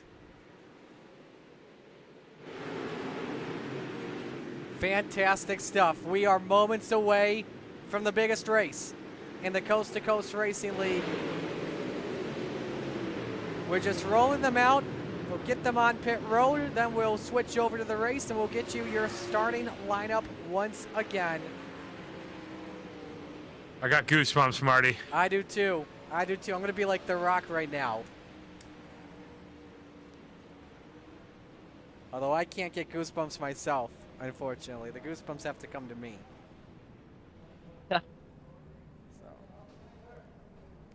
All right, ladies and gentlemen, as we are just about set to go, we've got the field on pit road making any last-second adjustments before we send them off once again. You know, you're the expert dirt racer here, Isaac. Such a long race. Do guys, after that quick warm-up there in the beginning, do they think about making any adjustments? Or at this point, do you just kind of run what you have? Well, here's the problem. The adjustments that you're going to want right here, are they really going to work out for when the track gets fully slicked off? That's my biggest thing. These guys have had a lot of time to work on them. They've had days, truly. Some of these guys have had full-blown days to work on them. You get to run in with slick. You know, you kind of find what works, and in my personal opinion, I'd stay with keeping these adjustments that are built for a track, you know, later in the run. I think that's kind of where you need to be at. You know, if you lose 2 or 3 spots because your setup's not perfect in the track, and it comes in when the, you know, when it pays. So I think if these guys had the time, they figured out their setup for the back half of this race. Probably not making too many adjustments here. Joe Halter says, well done, fellas. Brady says, best to all of you from everyone at Nitro Speed Shop. And Bill Calder says, well done, guys. Been there for the real thing. And this has just been good. And this is just as good, I should say. Correction. Yeah, speaking of Bill, good to hear from you, Bill. I got to sit right next to Bill when we watched the finale of the 4 wide. So it's good to hear from him.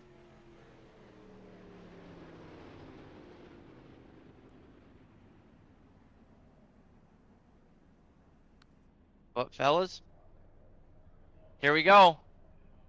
Race control is starting to get them ready. We are within Alrighty. moments. Yeah, and what are we thinking here, Isaac? You know, you got to be a little more nervous if you're in this race, because normally we do that salute in the beginning of the race and we burn about 2 or 3 laps of green flag there, putting around real slow. Guys got to be stressing here now. That's 3 extra full speed green flag laps. Especially with the long wait time as well, too, guys. Yeah, Between think this of how and how much the nerves are starting to pick up. You know, especially with all these guys have now made it to the A main and they're here. They're in the session. You know, so you got to think of those things as well. So let's get this party rocking, man. Here is the starting lineup for our National Sprint Car Hall of Fame and Museum feature for tonight. On the pole, Keith Jackson in the 113. Now it says Colin Johnston on the pole, but he is the pace truck. Keith Jackson on the pole next to Blake Chapman in the 20. Row number 2, Ross Carina in the 10. The boss is next to Brad Waite in the 814. Row number 3, Randy Shreves in the 56. He's next to Rick Main in the 187. Row number 4, the high side banger, Patrick Spangler in the 35. And next to him, it is the 98 of P Daddy, Ryan Padgett. Rounded out the top 10 tonight, the Brewer to Beast, Jeff Barker in the 513. And the Professor, John Hine, in car number 71. Row number 6, the Money King, Kyle Moonen in the 24, and Jonathan Dolly in the 074. Row 7, Bob DeGood in the 7, and the Ant-Man, Anthony Morano in the 32. Row number 8, B-Temp, Brandon Templeton in the 31, and John Short in the 51. Row number 10, Lowline Master, Brennan Lacey in the 114, and Gentleman Jack Hitt in the 217. Row 11, Garlic, Josh Gerlach in the 71, and Jack Clevenger in the 78. Row number 11, Chad Griggs in the 27, and Stephen Goldner in car number 30. Row 12, Kyle Fahey in the 16, and Clay Christofferson in the 051. And now the provisionals, Mark Gilbert, G.J. Boydell, they make up row number 13, and the buy-in provisionals tonight, Andy Patton, Pat Boyce, Logan Wentz, Brandon Dittmer, Steve Bixler, Dean Reynolds, and Connor Ross.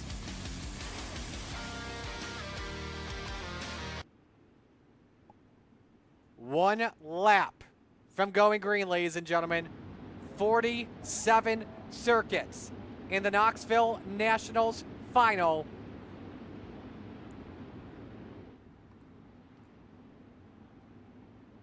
$33 cages of cold metal.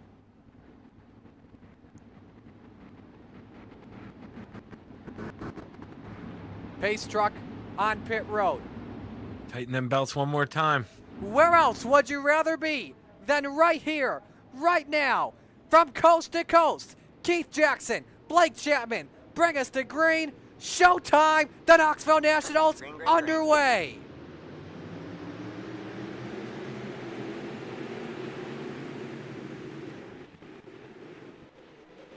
We are 4 wide on lap 1 right there. Side by side for the race lead. Blake Chapman, Ross Carina having some technical difficulties. We're trying to get them fixed up as soon as possible, but it's Jackson out in front. Colin Johnston has corralled. Nope, Johnston back on pit road. Let's put the car in victory lane. John Hine and Patrick Spangler. Oh, John Hine, big wreck. Big Caution wreck. flag waves. Oh, man, he's still rolling. Oh, and he gets hit again while he's rolling.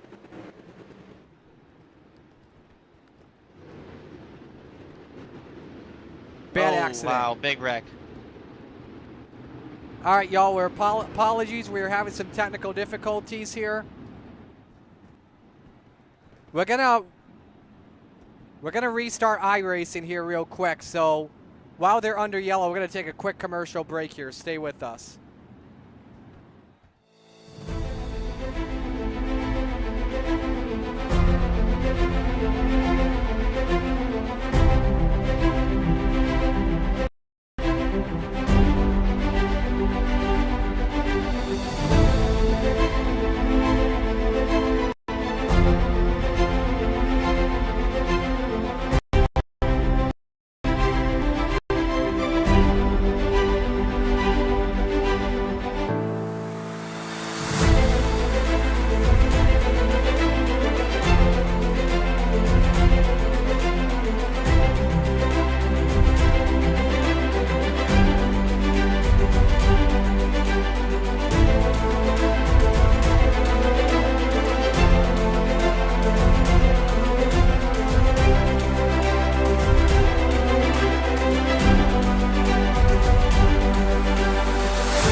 All right, we welcome back to Knoxville, ladies and gentlemen. We apologize for the technical difficulties.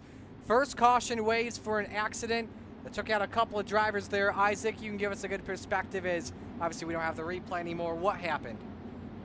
Yeah, no worries. John Hine actually just got a little bit crossed up on the corner there, and Moonen had a fantastic run coming up on him and got right into the back of him, hit Patrick Spangler, then it collected John short right there. So tough break. I mean, you know, it's early, but just hard to take that at lap 2.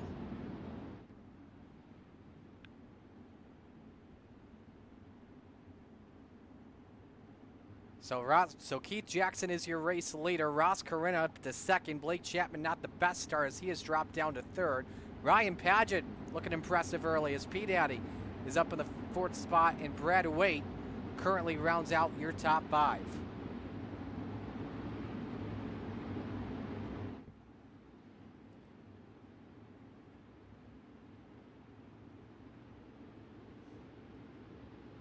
One driver we do have to give credit to is Jack Clevenger off the start, already up 6 positions in the 15th spot. As Steve King Foundation pace truck set to pull onto pit road. Here we come back to the green flag. Keith Jackson fires back underway.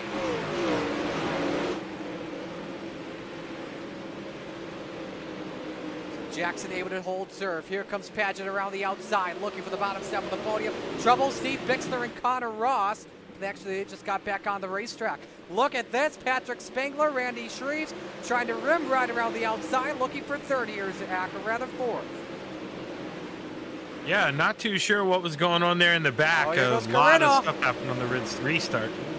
Ross Corinna looking for the race lead over Keith Jackson. They're wheel-to-wheel off at turn number 4. New leader at the line. It's Ross Corinna to the point on lap number 5. Quickest man on track, the high side banger, Patrick Spangler, but the high side's where you want to be, Isaac, because Jackson just took the lead back on the top shelf. Yeah, and it's super fast, but you know, like we said, these guys might not want to. Trouble. Brandon Templeton around. Oh, and a big T-bone. Brendan Lacey just got tattooed.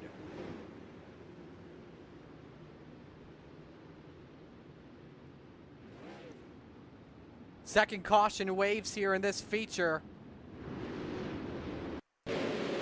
Show you what happened to B-Temp.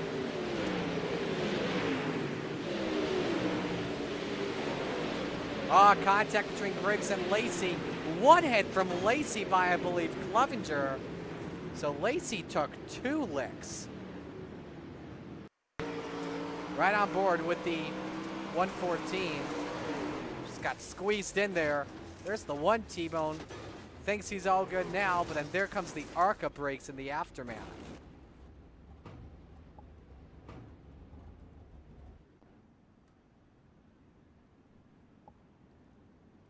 Not what the driver who pulled off the soup wanted.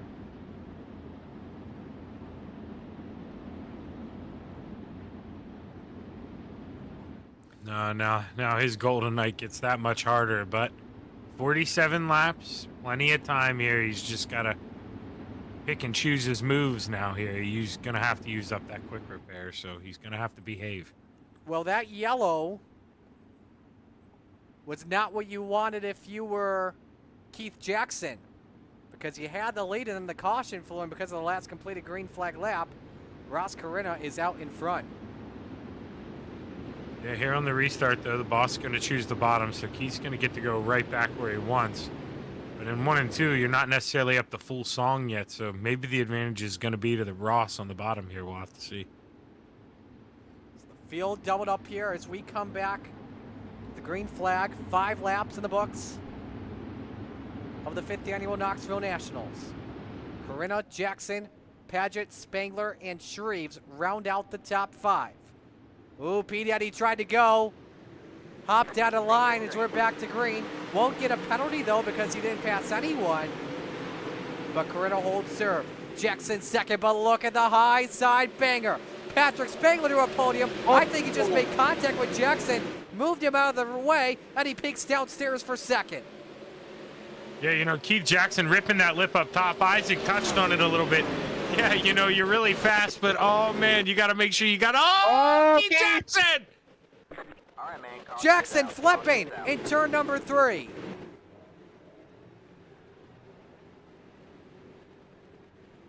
And a big collision. I think we're fixed up. I don't know.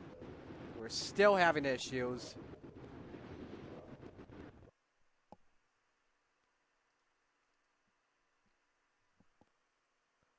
Here's a look at what happened.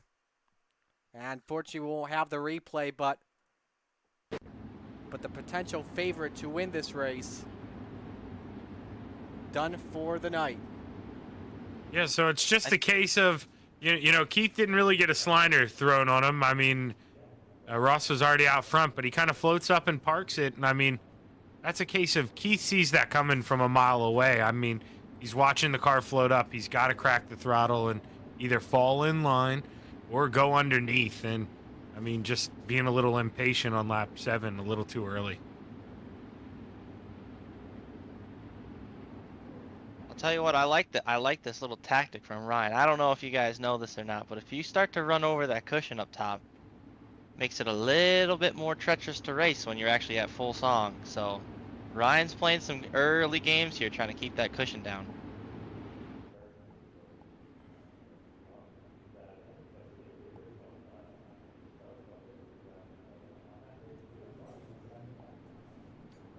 So back to single file. Apparently Dean Reynolds is headed to the pits, but Keith Jackson using a quick repair. And if he wants to come back and win the Knoxville Nationals, he's going to have to come back from a big way, folks.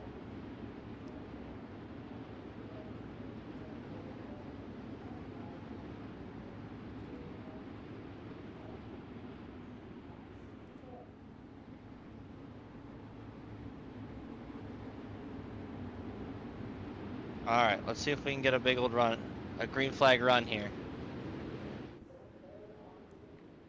7 laps complete. Single file restarts, I believe, the rest of the way. Stack up amongst the front of the field, but Corinna fires. We're back to green. Yeah, Patrick caught sleeping a little bit, and P. Daddy almost got in the back of him. But now here comes that 39. Look at the speed. Spangler underneath, pulled up to Corinna. He tried the slider line. That's how he won the Volunteers race in a 3-wide photo finish over Blake Chapman and Ross Corinna. Paget and Shreves wheel to wheel for the 3rd position off in turn 2. Paget able to clear. But look who's up to 5th. Jonathan Dolly started back in the 12th position. He's trying to close in on Randy Shreves for 4th. Definitely not in save mode, up 8 spots already. He's go, go, go. But right now, Patrick Spangler's in go mode too. He's looking for the lead. There he goes. For the race lead, the high side banger trying to put her out to the front. Doesn't work that good time. Good defense from Ross here. Tried to look low, but obviously the high side's where you want to be. So we're still glitching out here. Bear with us. We're trying to work out everything here. I don't believe it's an internet connection issue, guy. If it was, my frames would be dropping pretty bad. Patrick Spangler, though, that last time through 3 and 4, flirting with death. He kissed that wall a couple times. Not enough to damage the car, but man, that cushion's thinning out as he gets close again. But look at the cushion at the same time. Look at the cushion at the same time, guys. Motocross bumps are trying to become, are starting to get created here. We have a cushion cam. You probably won't see it by the end of the night tonight. But it's a car link between Corinna and Spangler into turn number 3. Big run by the high side banger off at turn number 4. Corinna, does he go for the slider line to defend? Yes, he does. But does that allow the 39 to close in, boys? Yeah, it does. The only thing here is, does Patrick want to rip the high side the whole time? The other side of this is Ross is going to, burn up his tires a little bit faster because he's sliding them across. I mean, they're both kind of going right at it here. Oh, look at this diamond line here by Patrick. Decides to try the crossover line in diamond, but that doesn't work. 15 laps complete, about a third of the way through the Knoxville Nationals. And it's the boss out in front. Never won any of these before. 2022 champ, Spangler 2nd. Shreves in 3rd, Paget 4th. Good race for 5th. Moonin against Jonathan Dolly. 74 playing defense. Now remember, here comes lap traffic. We're going to start getting into lap traffic pretty bad here quickly. First driver, Corinna approaches Keith Jackson, who hasn't even recovered one bit since the accident. Now gets past John Hine. That's for the 32nd spot on the racetrack. If it gets tighter, we'll focus back on it. Also a change for 7th. How about Rick Main? Been consistent throughout the day. Blake Champ's been a little bit quiet. Something tells me he's probably saving tires up in that 8th spot. Oh. Here comes P. Daddy. Look at that run on the high side coming out of 2. Takes over 3rd, and he's looking for Patrick here. He's got to run. May go for the 2 for 1. Spangler tried to use John Hines a pick, and Padgett with a slider on Pat Boyce makes his way through up into the 2nd position. And he's closing the gap on Ross Corinna as well. Last time by, P. Daddy was 0.8 of a second better than Ross the Boss.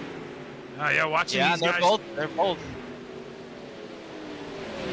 You can go, Zach. Apologies. Oh, yeah. No, you're good. Watching these guys battle through lap traffic, man, this has gotten real exciting. And look at 2nd and 3rd here. We may have a move for the lead. Not just yet. 4 cars under a blanket for the lead as Corinna. Diamonds 3 and 4. Does Padgett have an opening? Not just yet. Takes a peek downstairs. Throws the slider on Ross Corinna. Can't take the lead just yet. Corinna hangs on. Yeah, I think Corinna heard Mama ringing the dinner bell there, and he got back on it on the outside. He knows it's time to go. He's just been easy on the bottom, but he doesn't want to give up this lead here as he's dedicating to that slider now. Padgett up on the cushion still. Top 3. No one peeking downstairs just yet to the basement.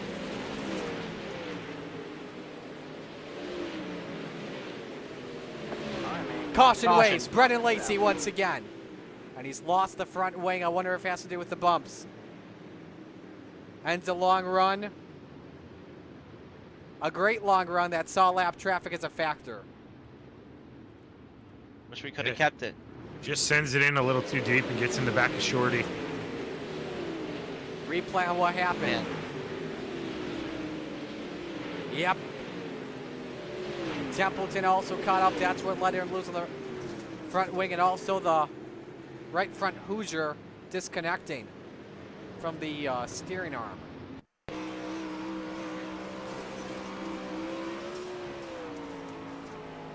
Could be the end of the night for Brennan.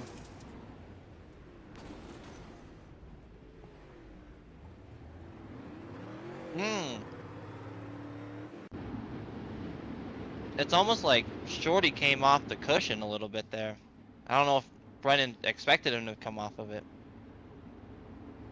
So right now, boys, is Padgett the quickest car on track at the moment? At the moment, yes, but it kind of, it makes me a little bit nervous because I seen him, really throwing it in there. And I don't know, from me, it looks like Ross is taking it a whole lot easier than both Ryan and Patrick. I really like Blake right now. He's lost some spots, but he's just been conservative, and I think that kid knows he needs to have his stuff left for the last 5 laps. So here we come for the restart. 23 laps complete. When we come back to green, check that 22.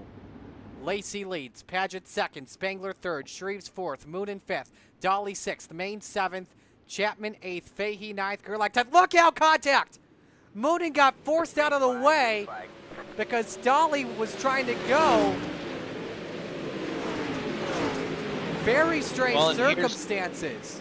As I think Dolly was trying to play possum or something. I don't know. But that's something that the officials aren't going to like to for sure. Off the restart here, Blake up 2 spots because of that right there. So just, keep that in perspective here. Instead of having to go through 7 cars, he only has to go through 5 now. Contact! Look out, one in the wall. And that's Clevenger in the 78. Hangs on to it. Oh, yeah. He's Meanwhile, broken. I think we're 4 wide off the corner. Nearly, though. Clevenger officially has crashed. We go to yellow.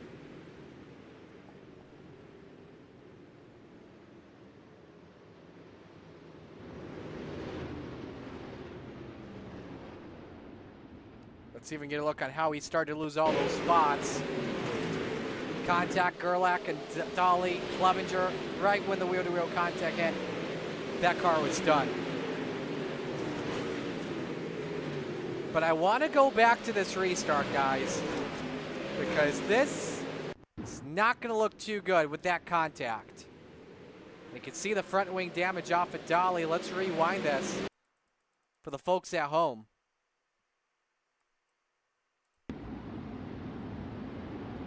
You see, there's a huge gap between Moonen and Dolly. And the normal rule is you have to stay at pace and be bumper to bumper. And Dolly wasn't really bumper to bumper in turn number 3. He was very slow.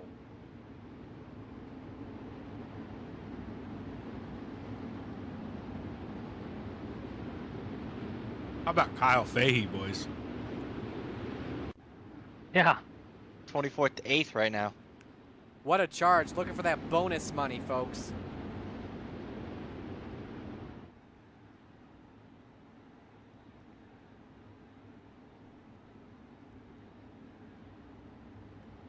Hearing what some of you guys are saying for analysis. Scott's saying Paget's using up his tires. Been talking to him about that, going to hurt him late. See, and that's what I had thought too, that it looked like he was almost driving a little bit too hard. Now that we are past the halfway mark in this Knoxville Nationals, is it time for Blake to go to work here? I think so. I mean, maybe another 5 laps, and then I think it's time to start, you know, really starting to send it. I mean, he's saved enough that, and he's a master at it, that I think he has a pretty good chance of getting back up to him. Yeah, you're exactly right. If anybody can do it, he can, and got to keep an eye out for Rick right behind him. That's going to be a big one too. Here we come for the restart. Corinna, Spangler, Paget, Shreves, and Moon in the top 5 will watch this restart for the aerial shot. Green flag, green flag. Corinna holds serve. Can tell you as well, Dolly was sent to the back for the contact on the restart. Shreves now looking for a podium spot on Paget. Can't make the pass work off of turn number 4. Now let's see what Moonen can say in this race. Everyone all hugging the cushion at the moment, but don't want to get too over the cushion. Except one. Yeah, except the salesman. Here he comes. You know, he likes to use those tires up in the second half of the race, likes to play conservative early on. Battling with Kyle Moonen for 6th. I think he just edged him out by a needle at the line. Yep, yeah, and he's making the bottom work, Marty.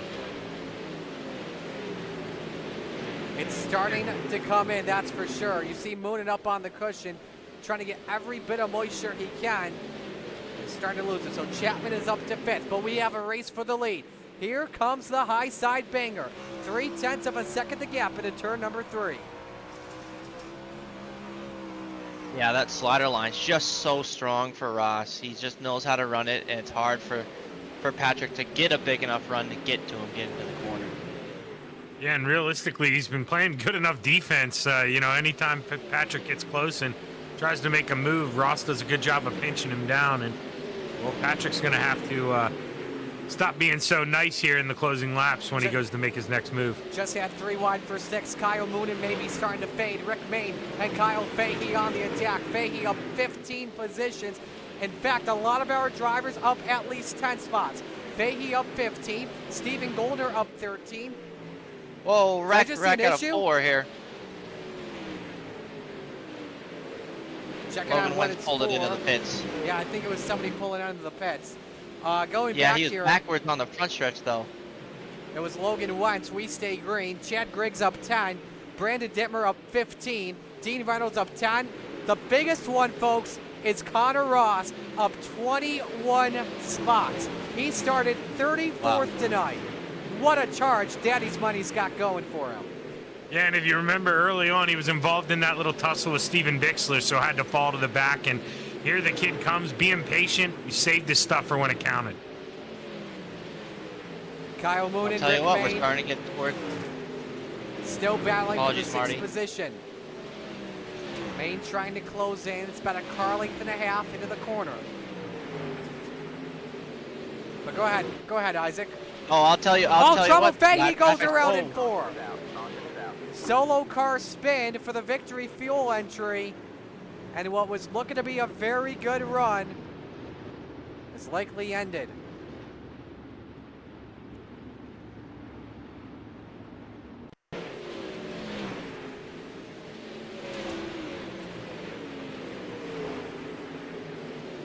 Got a little bit tight and got into Rick Main. A great save from the 187 though.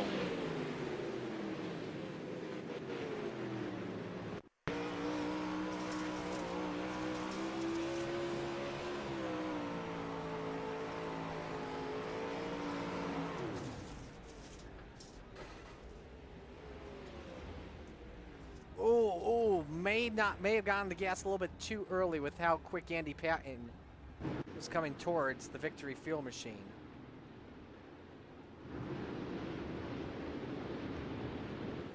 So now here's what I'm wondering is we're coming to the home stretch here, approaching 10 laps to go. Are some of these guys good to go on fuel?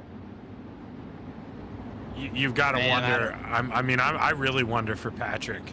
I mean, he's been super fast up there up top, but he has ripped the lip the whole time. And unless he's figured something out, maybe went a little low on the gearing there. He's going to be close. Yeah, I'm with you there. I think the only person truly worried about fuel is probably Pat, and maybe Randy. I'm a little worried about Ross personally because he's been using the slider line a lot, and you use some throttle up there pretty good too. Yeah, and like I said earlier, you actually really heat up your tires, going sideways through the corners, really. I mean, the straighter you can keep it, the more, the less heat build up, and that's why Blake Chapman's so good here. So, I don't know. It makes me nervous, him being that sideways for that long.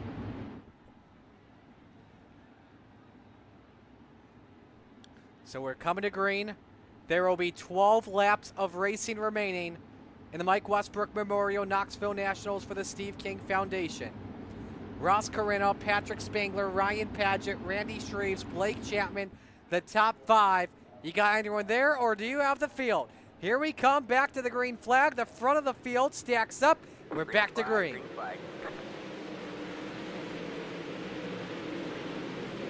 Nearly 3 wide for third. Padgett looks low. Blake Chapman also low. That's the battle for fourth on Randy Shreves. And the salesman takes it away on the 56. Now could he go 2 for 1? Shreves up in the wall. Chapman starting to cook for third on Padgett. Not yet. He is there, though. He's been super solid on the corner exit.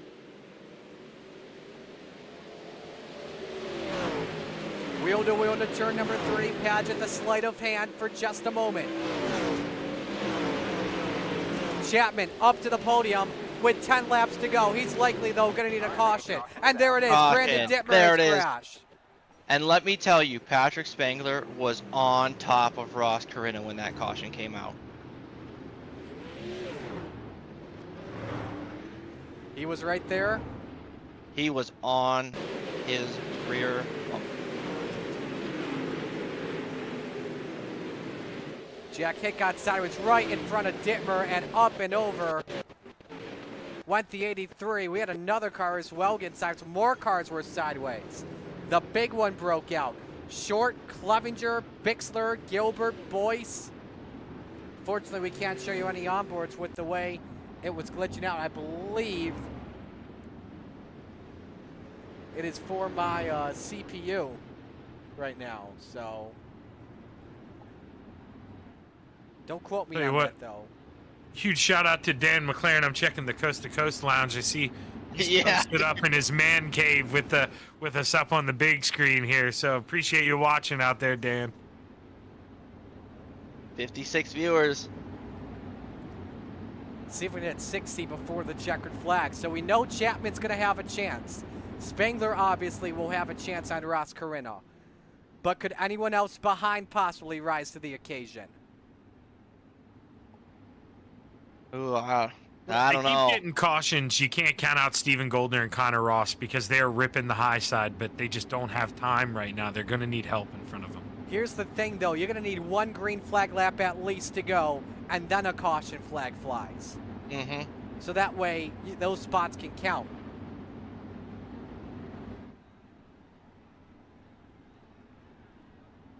I think with how this has been stacking up on restarts here, and if Blake can run the bottom pretty well, I think him and Patrick are side by side coming out of 2. Will we see a repeat winner in the Knoxville Nationals, or will the boss take his first?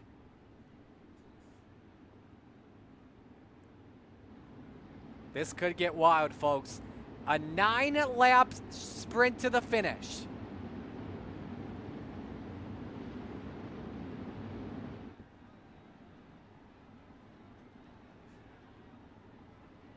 Spangler looking low here. Corinna fires late. We're back to green. And it was a steady pace for Corinna to fire. Didn't go right on the gas or else he would have spun the tires.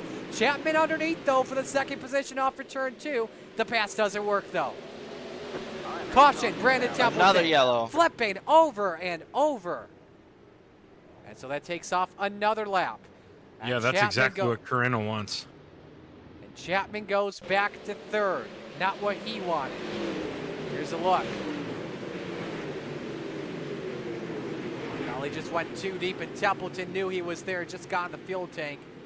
And a couple of sidewinders for the 31.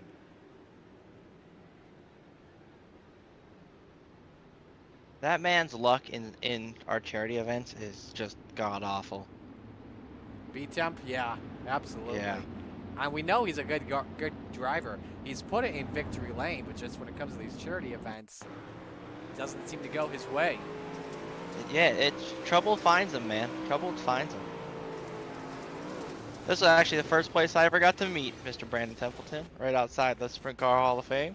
Yep, me too. Not like most of us were there. If you look on top, I mean, you can probably see the Coast to Coast guys all looking down, watching the Nationals that didn't make the show. We're still up there in turn number 2.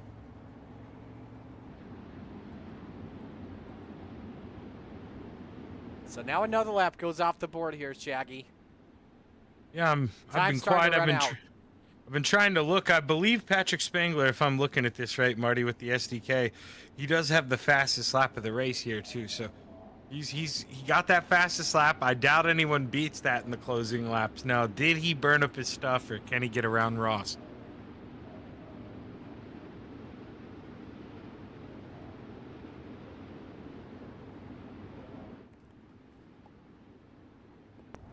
Going green this time by. The lights are off.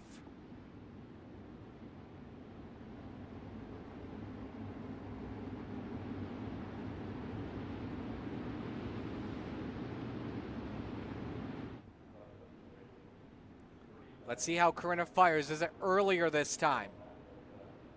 Gonna fire late once again. You saw Spangler get a wheel up on the berm trying to get some moisture. Doesn't really work the best. Spangler high, Chapman low.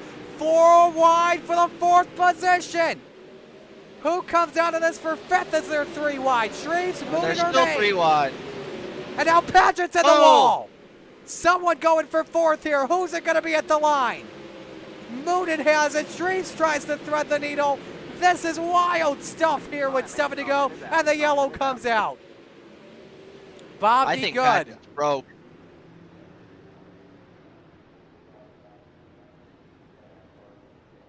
Cautions, breeding, cautions. And the final laps of this one. Let's watch Bobby Good.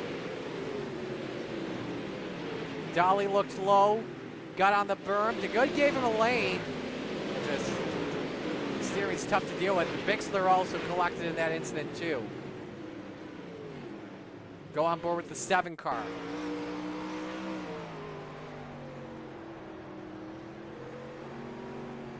Just see how Dolly's just trying to hang on to the car. Unfortunately, the Good's the victim here.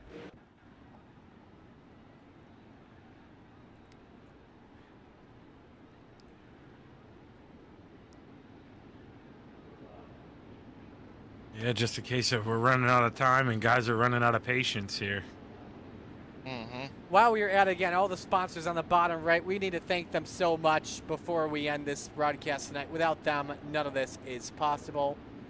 If you're liking what you see on the Coast to Coast Racing Network and you're a new driver or a new fan to this, come join us. Here's our schedule for next week. Sunday's fun day. We've got broadcast. I believe we have the Pro Late models at Lanier. Monday night, I do Monday Night Madness with Zach at Lima Land for the sprint cars of the Open 358s. Tuesday night, the retreads with 360s at Lernerville. Pickup trucks at Daytona. Wednesday night, the Hometown Heroes at Port Royal with 360s and 410s. And Thursday night, I have Thursday Night Thunder with small blocks and big blocks at Volusia. All right here on the Coast to Coast Racing Network. Speaking my language, I'm hearing talk about mods again. Brett checking in. Brett, one of our former broadcasters, just in time for the final few laps. Thanks for joining us. Madame said it would be awesome to get a computer set up and go iRacing. Buy one. Definitely worth it. Deadshot Beauty rooting for Clay. And Butchie says, we just need to kick Isaac out of the booth. Okay. You know what? You can tell him that he should have paid for my entry. No. I know what you're going to say.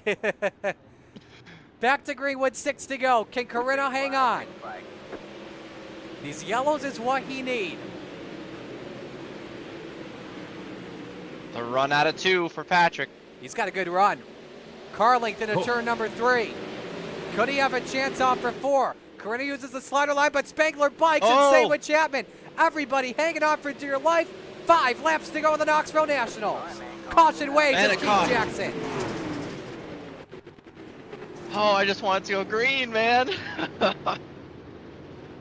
And that will likely end his night. And what a heartbreak it's been for Keith Jackson. The best car all week long, wrecked early, trying to charge his way up through the field. And this is the straw that broke the camel's hump.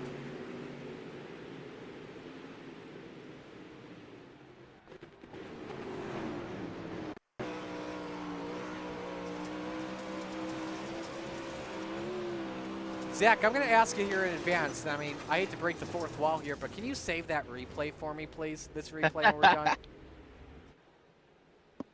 Yes, sir. All right. That way I have a true copy of it without, you know, the issues. Will do.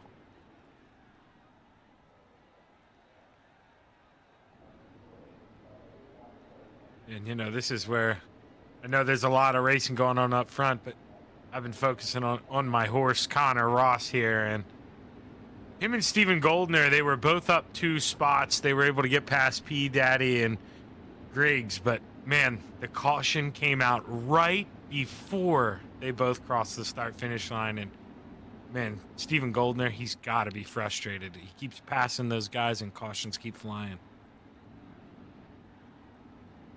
Currently scored in 9th, but look at the guy behind him. Connor Ross has cracked the top 10, started last.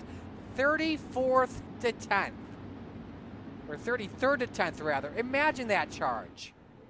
Yeah, you know, he took it real easy in the beginning. When we got that long green flag run, if you go back and look at the replay, Connor was only about half a straightaway from going a lap down before he decided to turn it on. So he really saved his stuff the opening half of the race, just maybe waited too long to make a move. How about Chad Griggs as well? In the top 10 after starting mid-pack to the back, had to qualify his way in through Hard Knocks. I told you, he'd be solid, man. All righty, will it be a sprint to the end? Will we stay green? Or will we have a late race caution once again? Corinna looking for a win. The Rebels champ. Remember what he did last season, won every race. Can he top the Renegades in the biggest race in coast to coast? 4 laps of racing to go. Here we go. Green flag, green flag. And a great restart from the boss. How about Kyle Moonen looking low for 3rd on Blake Chapman? Can he get that to stick off the corner? They're wing to wing into turn number 3. Slide job from the Money King up to 3rd spot. Spangler, though, is there with 3 to go, boys.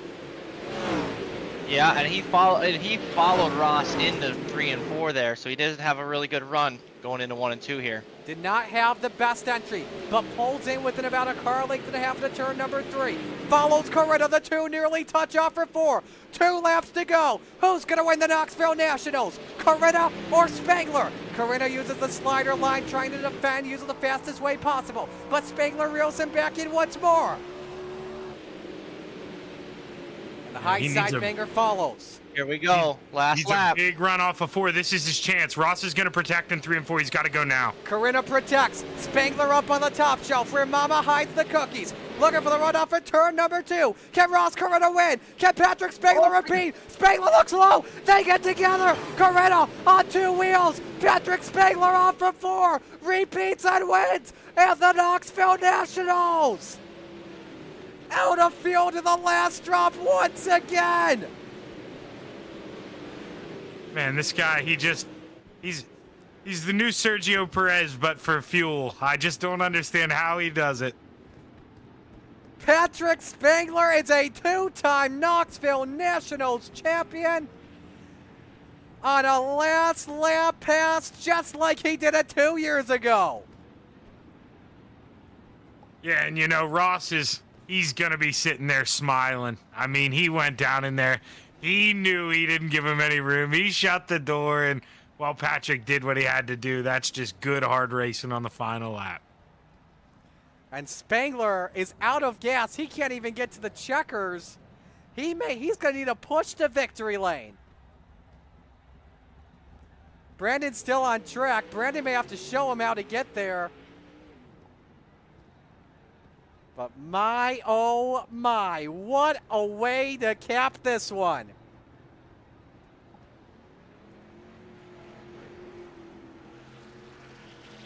Let's show you the replay.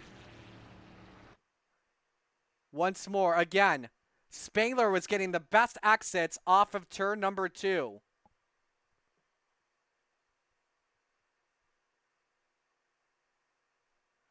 Looks low. Corinna just tried to block, and Spangler was there. That's just hard racing at its finest, going for the biggest win in Coast to Coast.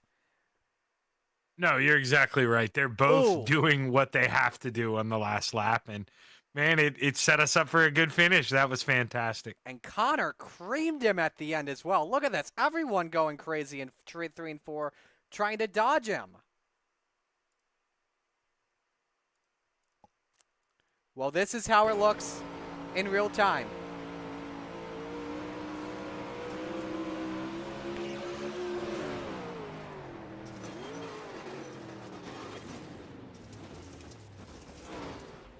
Man, Connor Ross with the big leg. Connor to 7th off of that, by the way. Yeah, up 26 spots. Still remains the hard charger. I don't know if that's going to show you there now. He came in a little bit late on that with our static shot. One more look at it, and then we'll show you Patrick Spangler, and right on board with the 39 too.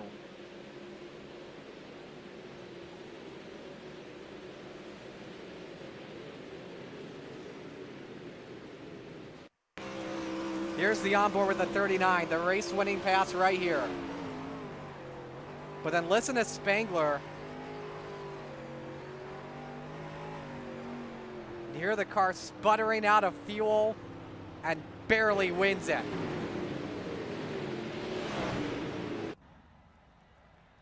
Can you say, whoa, can you say amazing or what?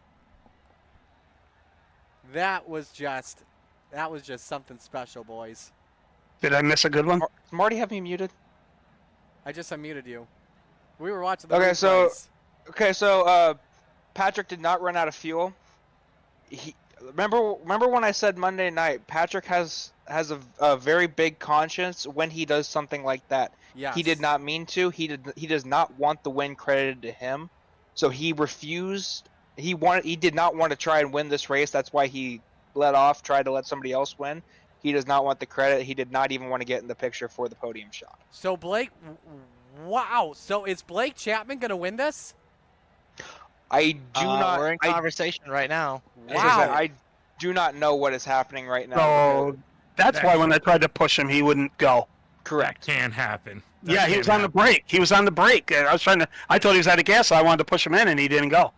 So we are. I mean, in my personal opinion, coming from this, I think when you have that big run, you take the big run. It's the last lap, and what it looked like it is that they honestly did what all of us would probably do, and try to pinch him down as much as much as possible and just kind of, you know. As we look at the results here, everything unofficial right now. An incredible ending to this one. But now we're still figuring out here who the winner is going to be of this race. See if I were Patrick in this situation, I would take the win and just put the money back to charity. You know what I mean? No, yeah, and if he did, that's what he would do regardless. If he did win legit or whatever, or what just happened, that's what he would do. But he does not want his face plastered as the winner of this because of that moment. So Zach, Shaggy, what did he say? Zach, you just got back. What's going on? I told him to settle down and stop being so hard on himself. He's one of the cleanest guys we know, and I mean, but that's just Patrick. Oh, I know. He's got to quit beating himself up. Nothing on him. You know, in real life, we can't run a mirror, and I mean, come on. He had a full car beside him. We all know what happened there, and that's just good hard racing on the last lap. Patrick couldn't have done anything different. So I believe it's going to be Spangler as the winner. So before we get to the podium, let's begin with the hard charger of the night, up 26 spots. Regardless of what happened there, Connor Ross, man, Connor, car. Holy cow. I start this off real quick. Go for it. Last time we had a massive, a massive charity event. Do you guys remember who the hard charger was for both of those events? I'm pretty sure it was Connor. Connor Ross. The kid can't qualify. Yeah, man, you just got to qualify one of these times, and you'll be right up at the front, man. Talk to my boss. He needs to let me off for that. I got to thank Roger because I got home at about 7:01. I asked him, please just push it off to 7:05. And I also got to thank Zach, obviously, for this. But also, sorry, Dino. Yeah, dang you, because I had plus 20. So Connor, let's talk about the race there. What was kind of the strategy you thought of? Kind of how when to push, we saw you basically. You're getting pretty close to the leader there. He almost lapped you, but was it after then that you kind of picked up the pace a little bit there? I didn't really have a game plan. John threw me a setup earlier. I didn't have time to work on it, so he kind of helped me through that a little bit. And my plan was just to ride in the back because I was starting last. So, it was my own pace, which I liked. I just took it easy, and then there was a restart where Steven Bixler got caught in the slick, and I didn't see that, and we made some contact, so that put me a lot, maybe half a track back, so where the leaders started catching me, and then around lap 20 to 25, we had a caution there, and I just flung it up on the high side and said, "Let's give her." Yeah, it was a beautiful run, man. We were all cheering you on, especially since Canada Connor, Daddy's Money. We got all sorts of nicknames for you. So, but yeah, we were all, like I said, we were all cheering on in the broadcast booth for you. It's fun. I got up close and personal in that D main there. His car was in my lap. Yeah, I haven't had too good of a night with my computer glitch. I had it once. They were in the D when I was side by side with Dino, but we all know we can't keep away from each other. I knew exactly what happened because I heard you in my left ear, then I didn't hear you, and then you're in my lap. So I knew exactly it was netcode. So. I was catching you by surprise. Yeah, there you go. Connor, before we let you go, who do you want to give shout-outs to? I got to thank everyone at Gambler Motorsports. I got to thank Zach especially for this. I got to thank Burger Bar and Petro Plus, Travel Stop, Base One Construction, Pesky Penguin, Kingpin Farms, Bender Custom Concrete. I got to thank the boss for letting me get off work a little bit earlier today. I got to thank Coast to Coast for putting this on. It's a great memorial race for Mike Westbrook. I'm a homer from Oshweekend Speedway, and that's where D-Dubs races. And I got to thank the Steve King Foundation for everything they've done, and whatever money I've won from tonight is going to go to charity. Great job tonight, man. Well done. Awesome. Thank you, guys. Connor. Thank you. Connor Ross, your hard charger of the night. I'm just going up to confirm that. That is a $75 bonus. Add on 25 if it's under 6 incident points tonight, which, Zach, I don't know if it's going to be the same or if it's going to be a different guy, but that would be $100 he would have taken tonight? Yeah, not too sure because he definitely got incident points on that last lap driving through that wreck. And Connor Ross ended with 8 incident points. Okay, so it would just be 75 then. So let's go to the third place finisher here tonight. I'll take this one. We'll go to Kyle Moonen here. Kyle, great run for you tonight from 11th to 3rd. Walk us through your race as a whole tonight and the positives you take away.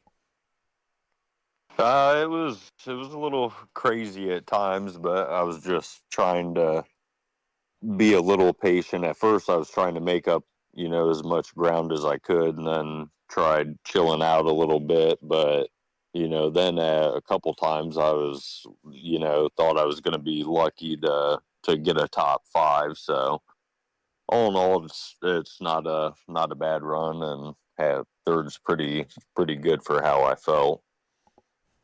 What'd you think of this event as a whole this week?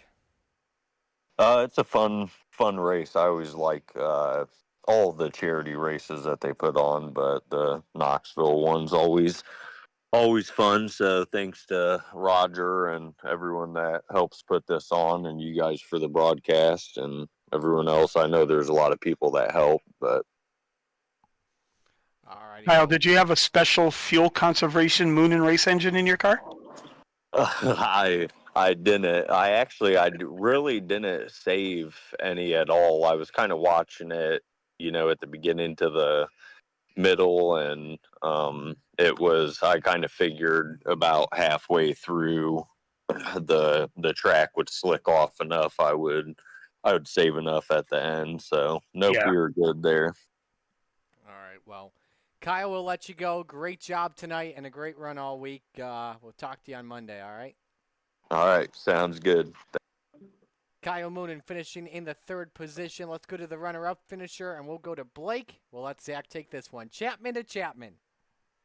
Well, Blake, you had a lot of speed at the end, kid, but do you think you just maybe waited a little too long to turn it on because you had all those cautions at the end? Yeah, I think I should have just went a little bit harder from the start. I kind of planned on going to the bottom and saving tires a little bit at the start, but I went down to the bottom and I was like, geez, we forget to put the 360 motor in this thing because it felt like we had a 305 in there, and man, we were just getting smoked on that running that bottom, and it really wasn't there all night, which is pretty surprising because I felt like it's been there all week. So it wasn't there tonight, but not something we were planning on. But I felt like the car, we probably had a 3rd place car tonight. It wasn't bad. I could move around a little bit. Felt pretty good in that middle and the slider line, although I think the top was a little bit faster at the end. But yeah, overall, I'll take 2nd place. Well, man, you probably had the best view in the house there going down the backstretch in 3rd place, white flag lap. You see those two get together. What are you thinking? Do you think you have a chance to steal it coming to the line? Well, I didn't know what to think. I saw Patrick go on low and then Ross go low too, and I didn't know how close they were. Then when I saw them make contact, my eyes kind of opened up a little bit, and I'm like, whoa, I might have a chance here to even steal the win. But yeah, I mean, you never want to see a race end like that, but money's on the line, and it's a big time race. This is the biggest race of the year, and guys are just racing hard. So yeah, I think that was a lot of fun. I've had a blast all week. Well, man, you're able to improve one spot after dropping back to, I think you were at 10th at one point in time, but then you turned on the jets, got back on the high side, man. Got on that middle step of the podium. Hell of a job tonight, Blake. And who you want to thank? I think I know one of them. Everybody quiet, please. Quiet. Let the master speak. Go ahead. Dean's favorite part of the whole night. Absolutely. Yeah, first I just got to thank everybody involved in putting this on. This is a great event every year, but this year it seemed even bigger. I think this is probably the biggest event Coast to Coast has ever put on, and I had a lot of fun, and I know everybody else did too. So, yeah, just shout out to them again for putting on such a great event. I got to thank the parents and grandparents for watching and supporting. I got to thank all the guys at Kreitz Sim Racing Team and the Can-Am Racing Team. I got to thank Preston at Epsilon Sprint Wraps, Andy at AJ Custom Creations, and of course, I got to thank the best popcorn business in America. That would be Galen's Gourmet Popcorn. You can head over to their website, and don't forget to use code CART at checkout for 15% off of your purchase. And I got to thank you guys for putting this broadcast on. Alrighty, Awesome, Blake, awesome great job. He does that so well. Yes, he does. I was ready for the whole booth boys to say the code, code cart. All right, you I'm know what? being We'll honest. say it. We'll say it. We'll say it. 1, 2, 3. Cart. Cart. CART. CART for 15% off. Galen's delicious popcorn. Yes, thank you, Dean. We'll work on that, but Yeah, Yeah, we'll work next on that for next week. So, Salesman, Next time great we all run. get a letter. Next Yeah. time we all get a letter. Yes, absolutely. Salesman, great run all week. Well done. Thanks, guys. Good run, break. All right, so Blake Chapman, your runner-up finisher. Now we go to victory lane to talk with a two-time champion of the Knoxville Nationals, Patrick Spangler. Patrick, I know this is a tough situation to go through for you, but I want to start with this. How bad did you want that win over Ross tonight? Yeah. Start off with sorry to Ross there. It was getting frustrating there at the end. We had like 5 straight cautions. Couldn't get any green flag laps at the end. It took me a little bit to get up to speed on the top side, and then got that runoff too. Pulled beside Ross. I saw him kept coming down, and I just hit the inside berm.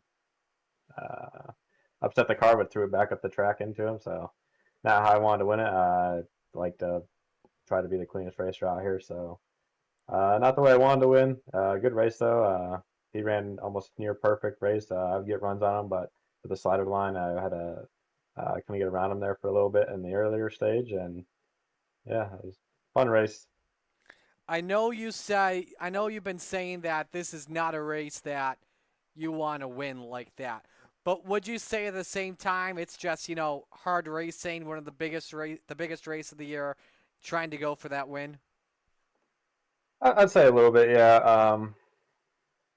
Because I mean, we got to the white flag, and I knew I was getting runs off of 2, and the 2 laps before that, I was following him into 3 and 4 for his slider line, and so I was keeping close with him, and we were entering like a lane or 2 high.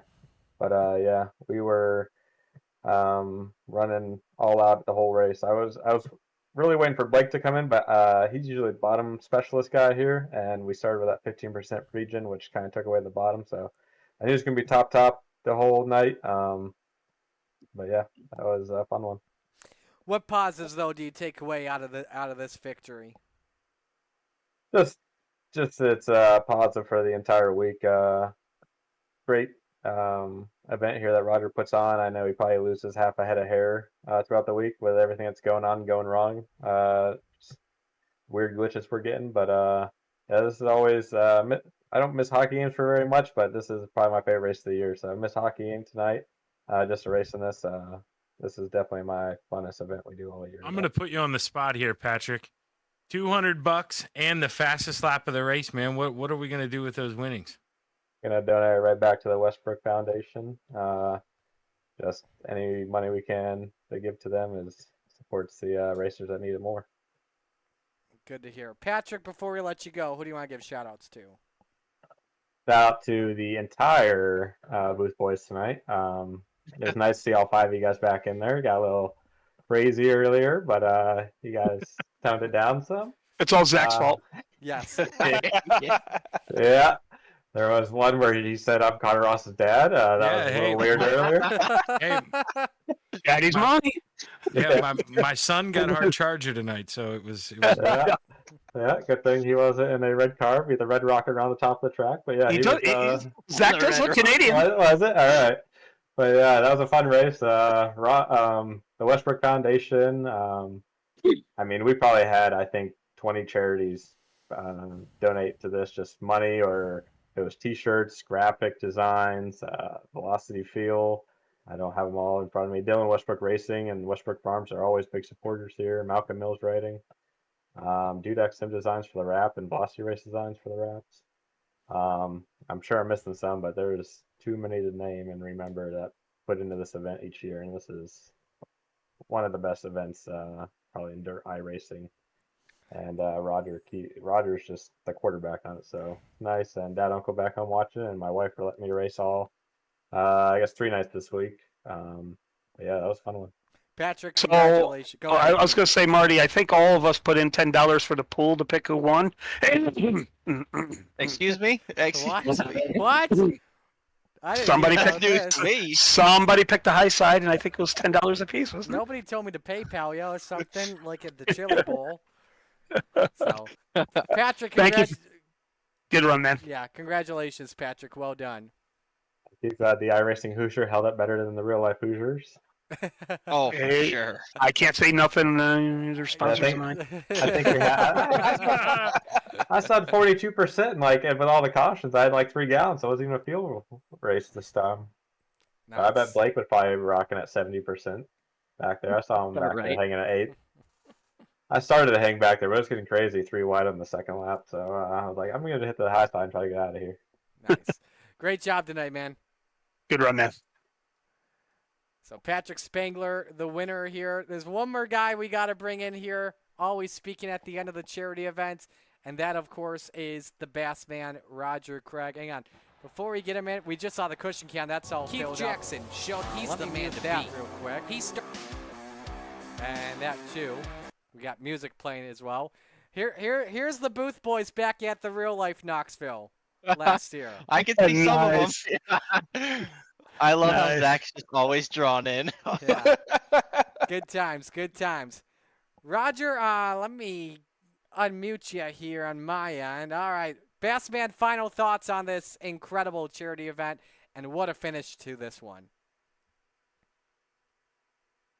He's speechless. He's speechless. That was a great race. Hit the wrong button. Gotcha.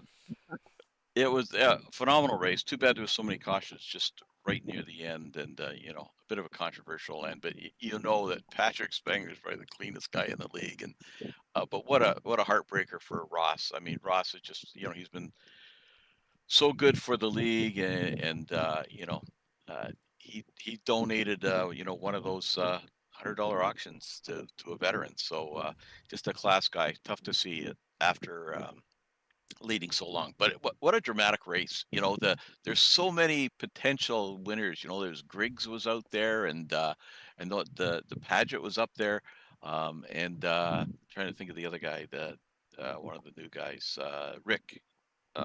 Rick Mayne. Rick Mayne. Yeah, Rick Mayne. and but so many good guys, and it, you know, it was interesting to see, and how long Griggs going to wait, and all that sort of stuff. So, yeah, you know, apologize for the bit of a miscues earlier, but at least we got it all to work in the end. And what a great, you know, we did the auction today, and thought, okay, we'll get maybe one, maybe two, and then, you know, Calder and Ross Grinner were outbidding each other, got it over 100, and then got the idea of, okay, $100 you're in. And you know, we had 7 guys. Yeah, we had a big grid, but that was another $700 for, you know, the Steve King Foundation. So just been a great event, great support. I know Isaac was asking me, you know, do you have a list? I don't have a list, but I have the logos here. So if you don't mind, I'd like to go through them, because all of these guys just, you know, made the event what it was. Yeah, we have them going to the bottom right on our screen, but yes, please go through them. National Sprint Car Hall of Fame. What can you say? They just, you know, really put us on the map, and such a generous offer. And I know, you know, those aren't just free tickets they're giving away. They have to cover half of that cost with Knoxville, because they don't want to take people out of the stands, right? So a super generous offer by them. Victory Fuels, you know, Swindell is just, you know, he's seen the benefit of the Steve King Foundation, and you know, he's going to ship 12 cases of Victory Fuel. Like, that was just phenomenal. And of course, you know, DW, you know, D-Dubs, always there to support, and for such a great cause too. You know, I knew Mike. Mike was just one of those wonderful people that everybody loves. So just keep his memory alive and keep this event going. It is just so important. DWR Automotive, of course, that's Dylan and Dan's garage, which is just a phenomenal facility. Aces Up Sim Sports, so that's Chad Griggs' team, and they came up and matched Dylan's generous payout. So that was a huge bonus. Westbrook Farms, of course, you know, Ted and Diane, very good, close, you know, personal friends with my wife and I, and you know, that whole family still hurts, you know, missing Mike, and it's great to have them involved for sure. Malcolm's Mills, Dion Hoyt, they've been with us since the beginning, always there. The Turnbull family, which are, that was Uncle Aunt to Mike, and they're all very generous and really got this thing off going, in the start. Flatlighting Racing Bodies, of course, always there. Maurer Farm Management. I mean, these are just such, Clarence is well represented. And Inferno Motorsports, Venom Racing, Training Wheels Racing, Full Throttle Motorsports. The teams really came together in support of that. And the Salty Dogs, I should mention them. Shaggy donated he donated all the money he made the 1 week of broadcasting. So what a sacrifice he made. And that was really appreciated. And SJR at Slide Job Racing, man, those intros, the hours you put in I know how long it takes to put those things together. It's not trivial, and I can't thank you enough for that. And Got Your Six Racing Network, they jumped in with a $100 donation tonight. Southern Ontario Sprints, just great to have them on board again. It gives us just that much more credibility, and just can't say enough. And I know I'm missing. Have you guys watched the Drivers Podcast? That's a super podcast put on by Peter Turford, not Peter, his son. Daryl. He's got Daryl with JJ Hickle and Sam Haverty, I think, was a guest on there. Really enlightening. Raven Graphics, always there every race. Of course, Velocity Race Design, Ross Carina is one of the most generous people in the league. ABR Setup Shop, always with us. I don't know what I missed, and I apologize because there were some last minute ones, but all those ones that came up and donated that auction, just putting it over the top. And we know, just like Patrick already donated back.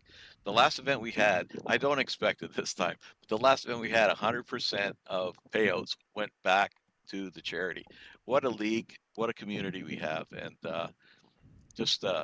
it went great. This was probably the best event we've ever held. And we learned a few things, like let's do things on the pace lap instead of burning up gas on 47 laps to go with 4 wide. So we'll get better as we go on. Roger, let me ask you one more thing before we pack up here for the night. But I know last year the Knoxville Nationals was $1,800 to donate the Steve King Foundation. Do you have an estimate of how much it's going to be this year? I'd say closer to 3. Well, we got 700 just tonight. Yeah, that's what I'm saying. I think Roger just I think Roger may have made his curtain call. I don't know. Right? Oh, I'm pressing the wrong button again. That's an old guy thing, right? We need to get Roger one of those push to talk buttons like we have in the broadcast booth. Well, I've got 2 push to talks. That's the problem. And, gotcha. One for iRacing, one for the broadcast. Love it. So yeah, I know. We've got about $1,200 in payouts, or more than that, maybe $1,500 in payouts. So it'll depend on how much gets donated back. But I think it's safe to say this is going to be our biggest one ever. So, did you read out the? Did you remember to do the draws? Yes, we did that during warm-ups. Okay, so there's 23 winners. We got to sort through all that. So the work's not done yet, but we'll get there. And and now we're I've already starting to plan week 13 special event, and of course we've got the World Finals coming up too next season. So planning starting. I have an idea for a week 13 event. I'll have to text you on that. Dean, I think you had a question too.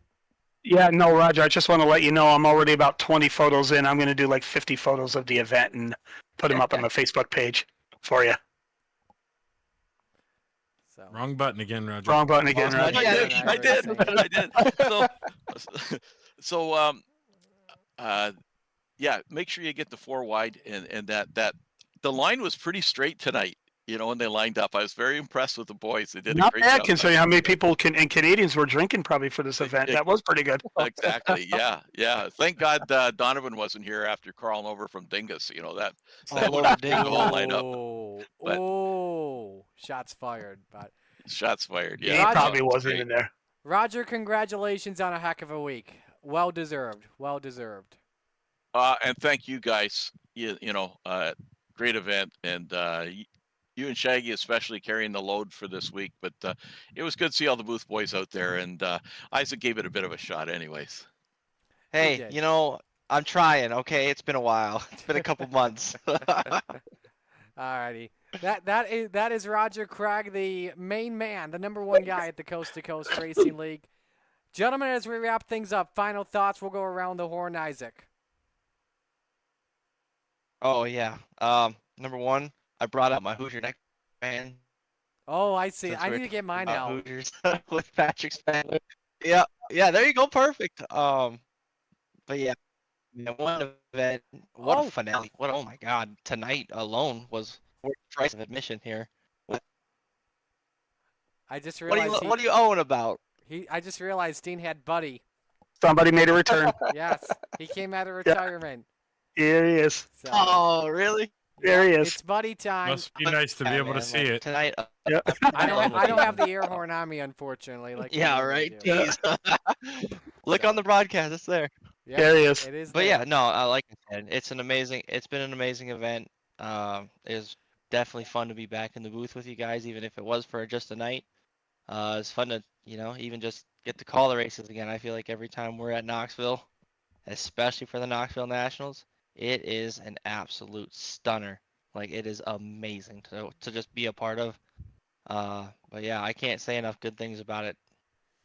Brandon? Another fantastic 4 nights of racing. So happy for everybody who could make this event possible, so thankful that the 5 of us could finally get back in the booth together. This was cool. About time. I can't tell you the last time the 5 of us have all been here.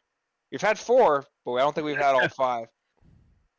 But no, just glad we got this together and completed, and hopefully next year can be bigger, badder, better, and see what we can't pull off. Zach? If it gets bigger, I'm nervous for Hard Knocks night. Oh my. Well, Be in it. Like you guys have all touched on, it's so awesome having you guys all back together. It's the chemistry is great. Love working with all you guys, and touched on it earlier, but it's one of those deals. Patrick Spangler, you can't hang your head low, man. You did what you needed to do, and you put yourself in a good spot, and that's just good hard racing on the last lap. And man, that's what the fans wanted to see, and they got a hell of a show there at the end. Dean? Well, I think the first thing is to the Westbrook family and also to the Stephen King Foundation. This is what it's all about. And congratulations to all of Coast to Coast for, I think, getting together a record amount of money, and that's what this is all about. Yes, we're here to race, and I think you're going to see almost all the money get donated back, which would be nice. And be really cool to see the Stephen King Foundation get another big check like Isaac, me, you, and Brandon, we got to see, and Marty, we got to see last year getting it presented at the Hall of Fame. That was really cool to see that, and hopefully they get to do it again. I gotta thank my teammates before anything else for allowing me to run the feature. I wouldn't have a chance to run the feature if it wasn't for those guys. So thanks to them, and it was fun to be part of that event, fun to be in that feature, and I'm glad I got to be in for the last day. And you know what? Again, like everyone said, it's so cool to be with you guys. This is a lot of fun, and we had a lot of fun together. And Shaggy was our stepbrother, and the redheaded stepchild, but now he's part of our family. So I think that's pretty cool. And I tell you what, and if it wasn't for Marty and Shaggy, our families wouldn't be able to watch us race at home. Friends and family, because you guys have picked it all up. So that's really cool. So thanks everybody. This is my favorite week of the year when it comes to sim racing, and I echo what all my partners just said. What a week it's been. Incredible racing once again, and I'm looking forward to doing it next year, that's for sure. So, Can I have one final thought? Oh, yeah, go ahead, Roger. Just, I want to reach out to, it's Spangler and Corinta, fighting that. I can't thank the admins enough, and those guys were, so many guys in the background making this thing work. Jack Hitt. They worked their tail off. And Bill Calder, Bill, nobody has any idea how much work Bill does for this stuff, and can't thank him enough. But yeah, all the guys that helped me have been, Barker, hit. Spangler was in there helping do all the stuff that I was going to screw up, with the individual qualifying and stuff. But the whole executive's been here and supporting, and can't thank all those guys enough. They make this league run. Well, what do you say, guys? Shall we go party at Dingus? Absolutely. Let's go do it. Let's do it. That's going to wrap things up. Maybe I'll It's see you at it's Oswego. turn to buy this time, though. Yeah. Maybe I'll see you at Oswego, guys. Do it, Roger. Do it. Perfect. So, Let's do it. let's do Rod, it. you're coming down to Knoxville, right? Can't make it this year, but No! I'm hoping to get to Oswego. We hope you do, brother. That's for sure. So, with that, that is going to wrap things up. What a week at Knoxville. And I really do mean it. What a week.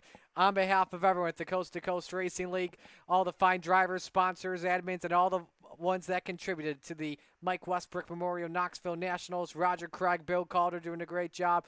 On behalf of my broadcast partners tonight, Zach Chapman, Isaac Salas, Dean Reynolds, Brandon Dittmer, Marty Sakala saying so long. Your Knoxville Nationals champion for the second time is Patrick Spangler. So long, everyone.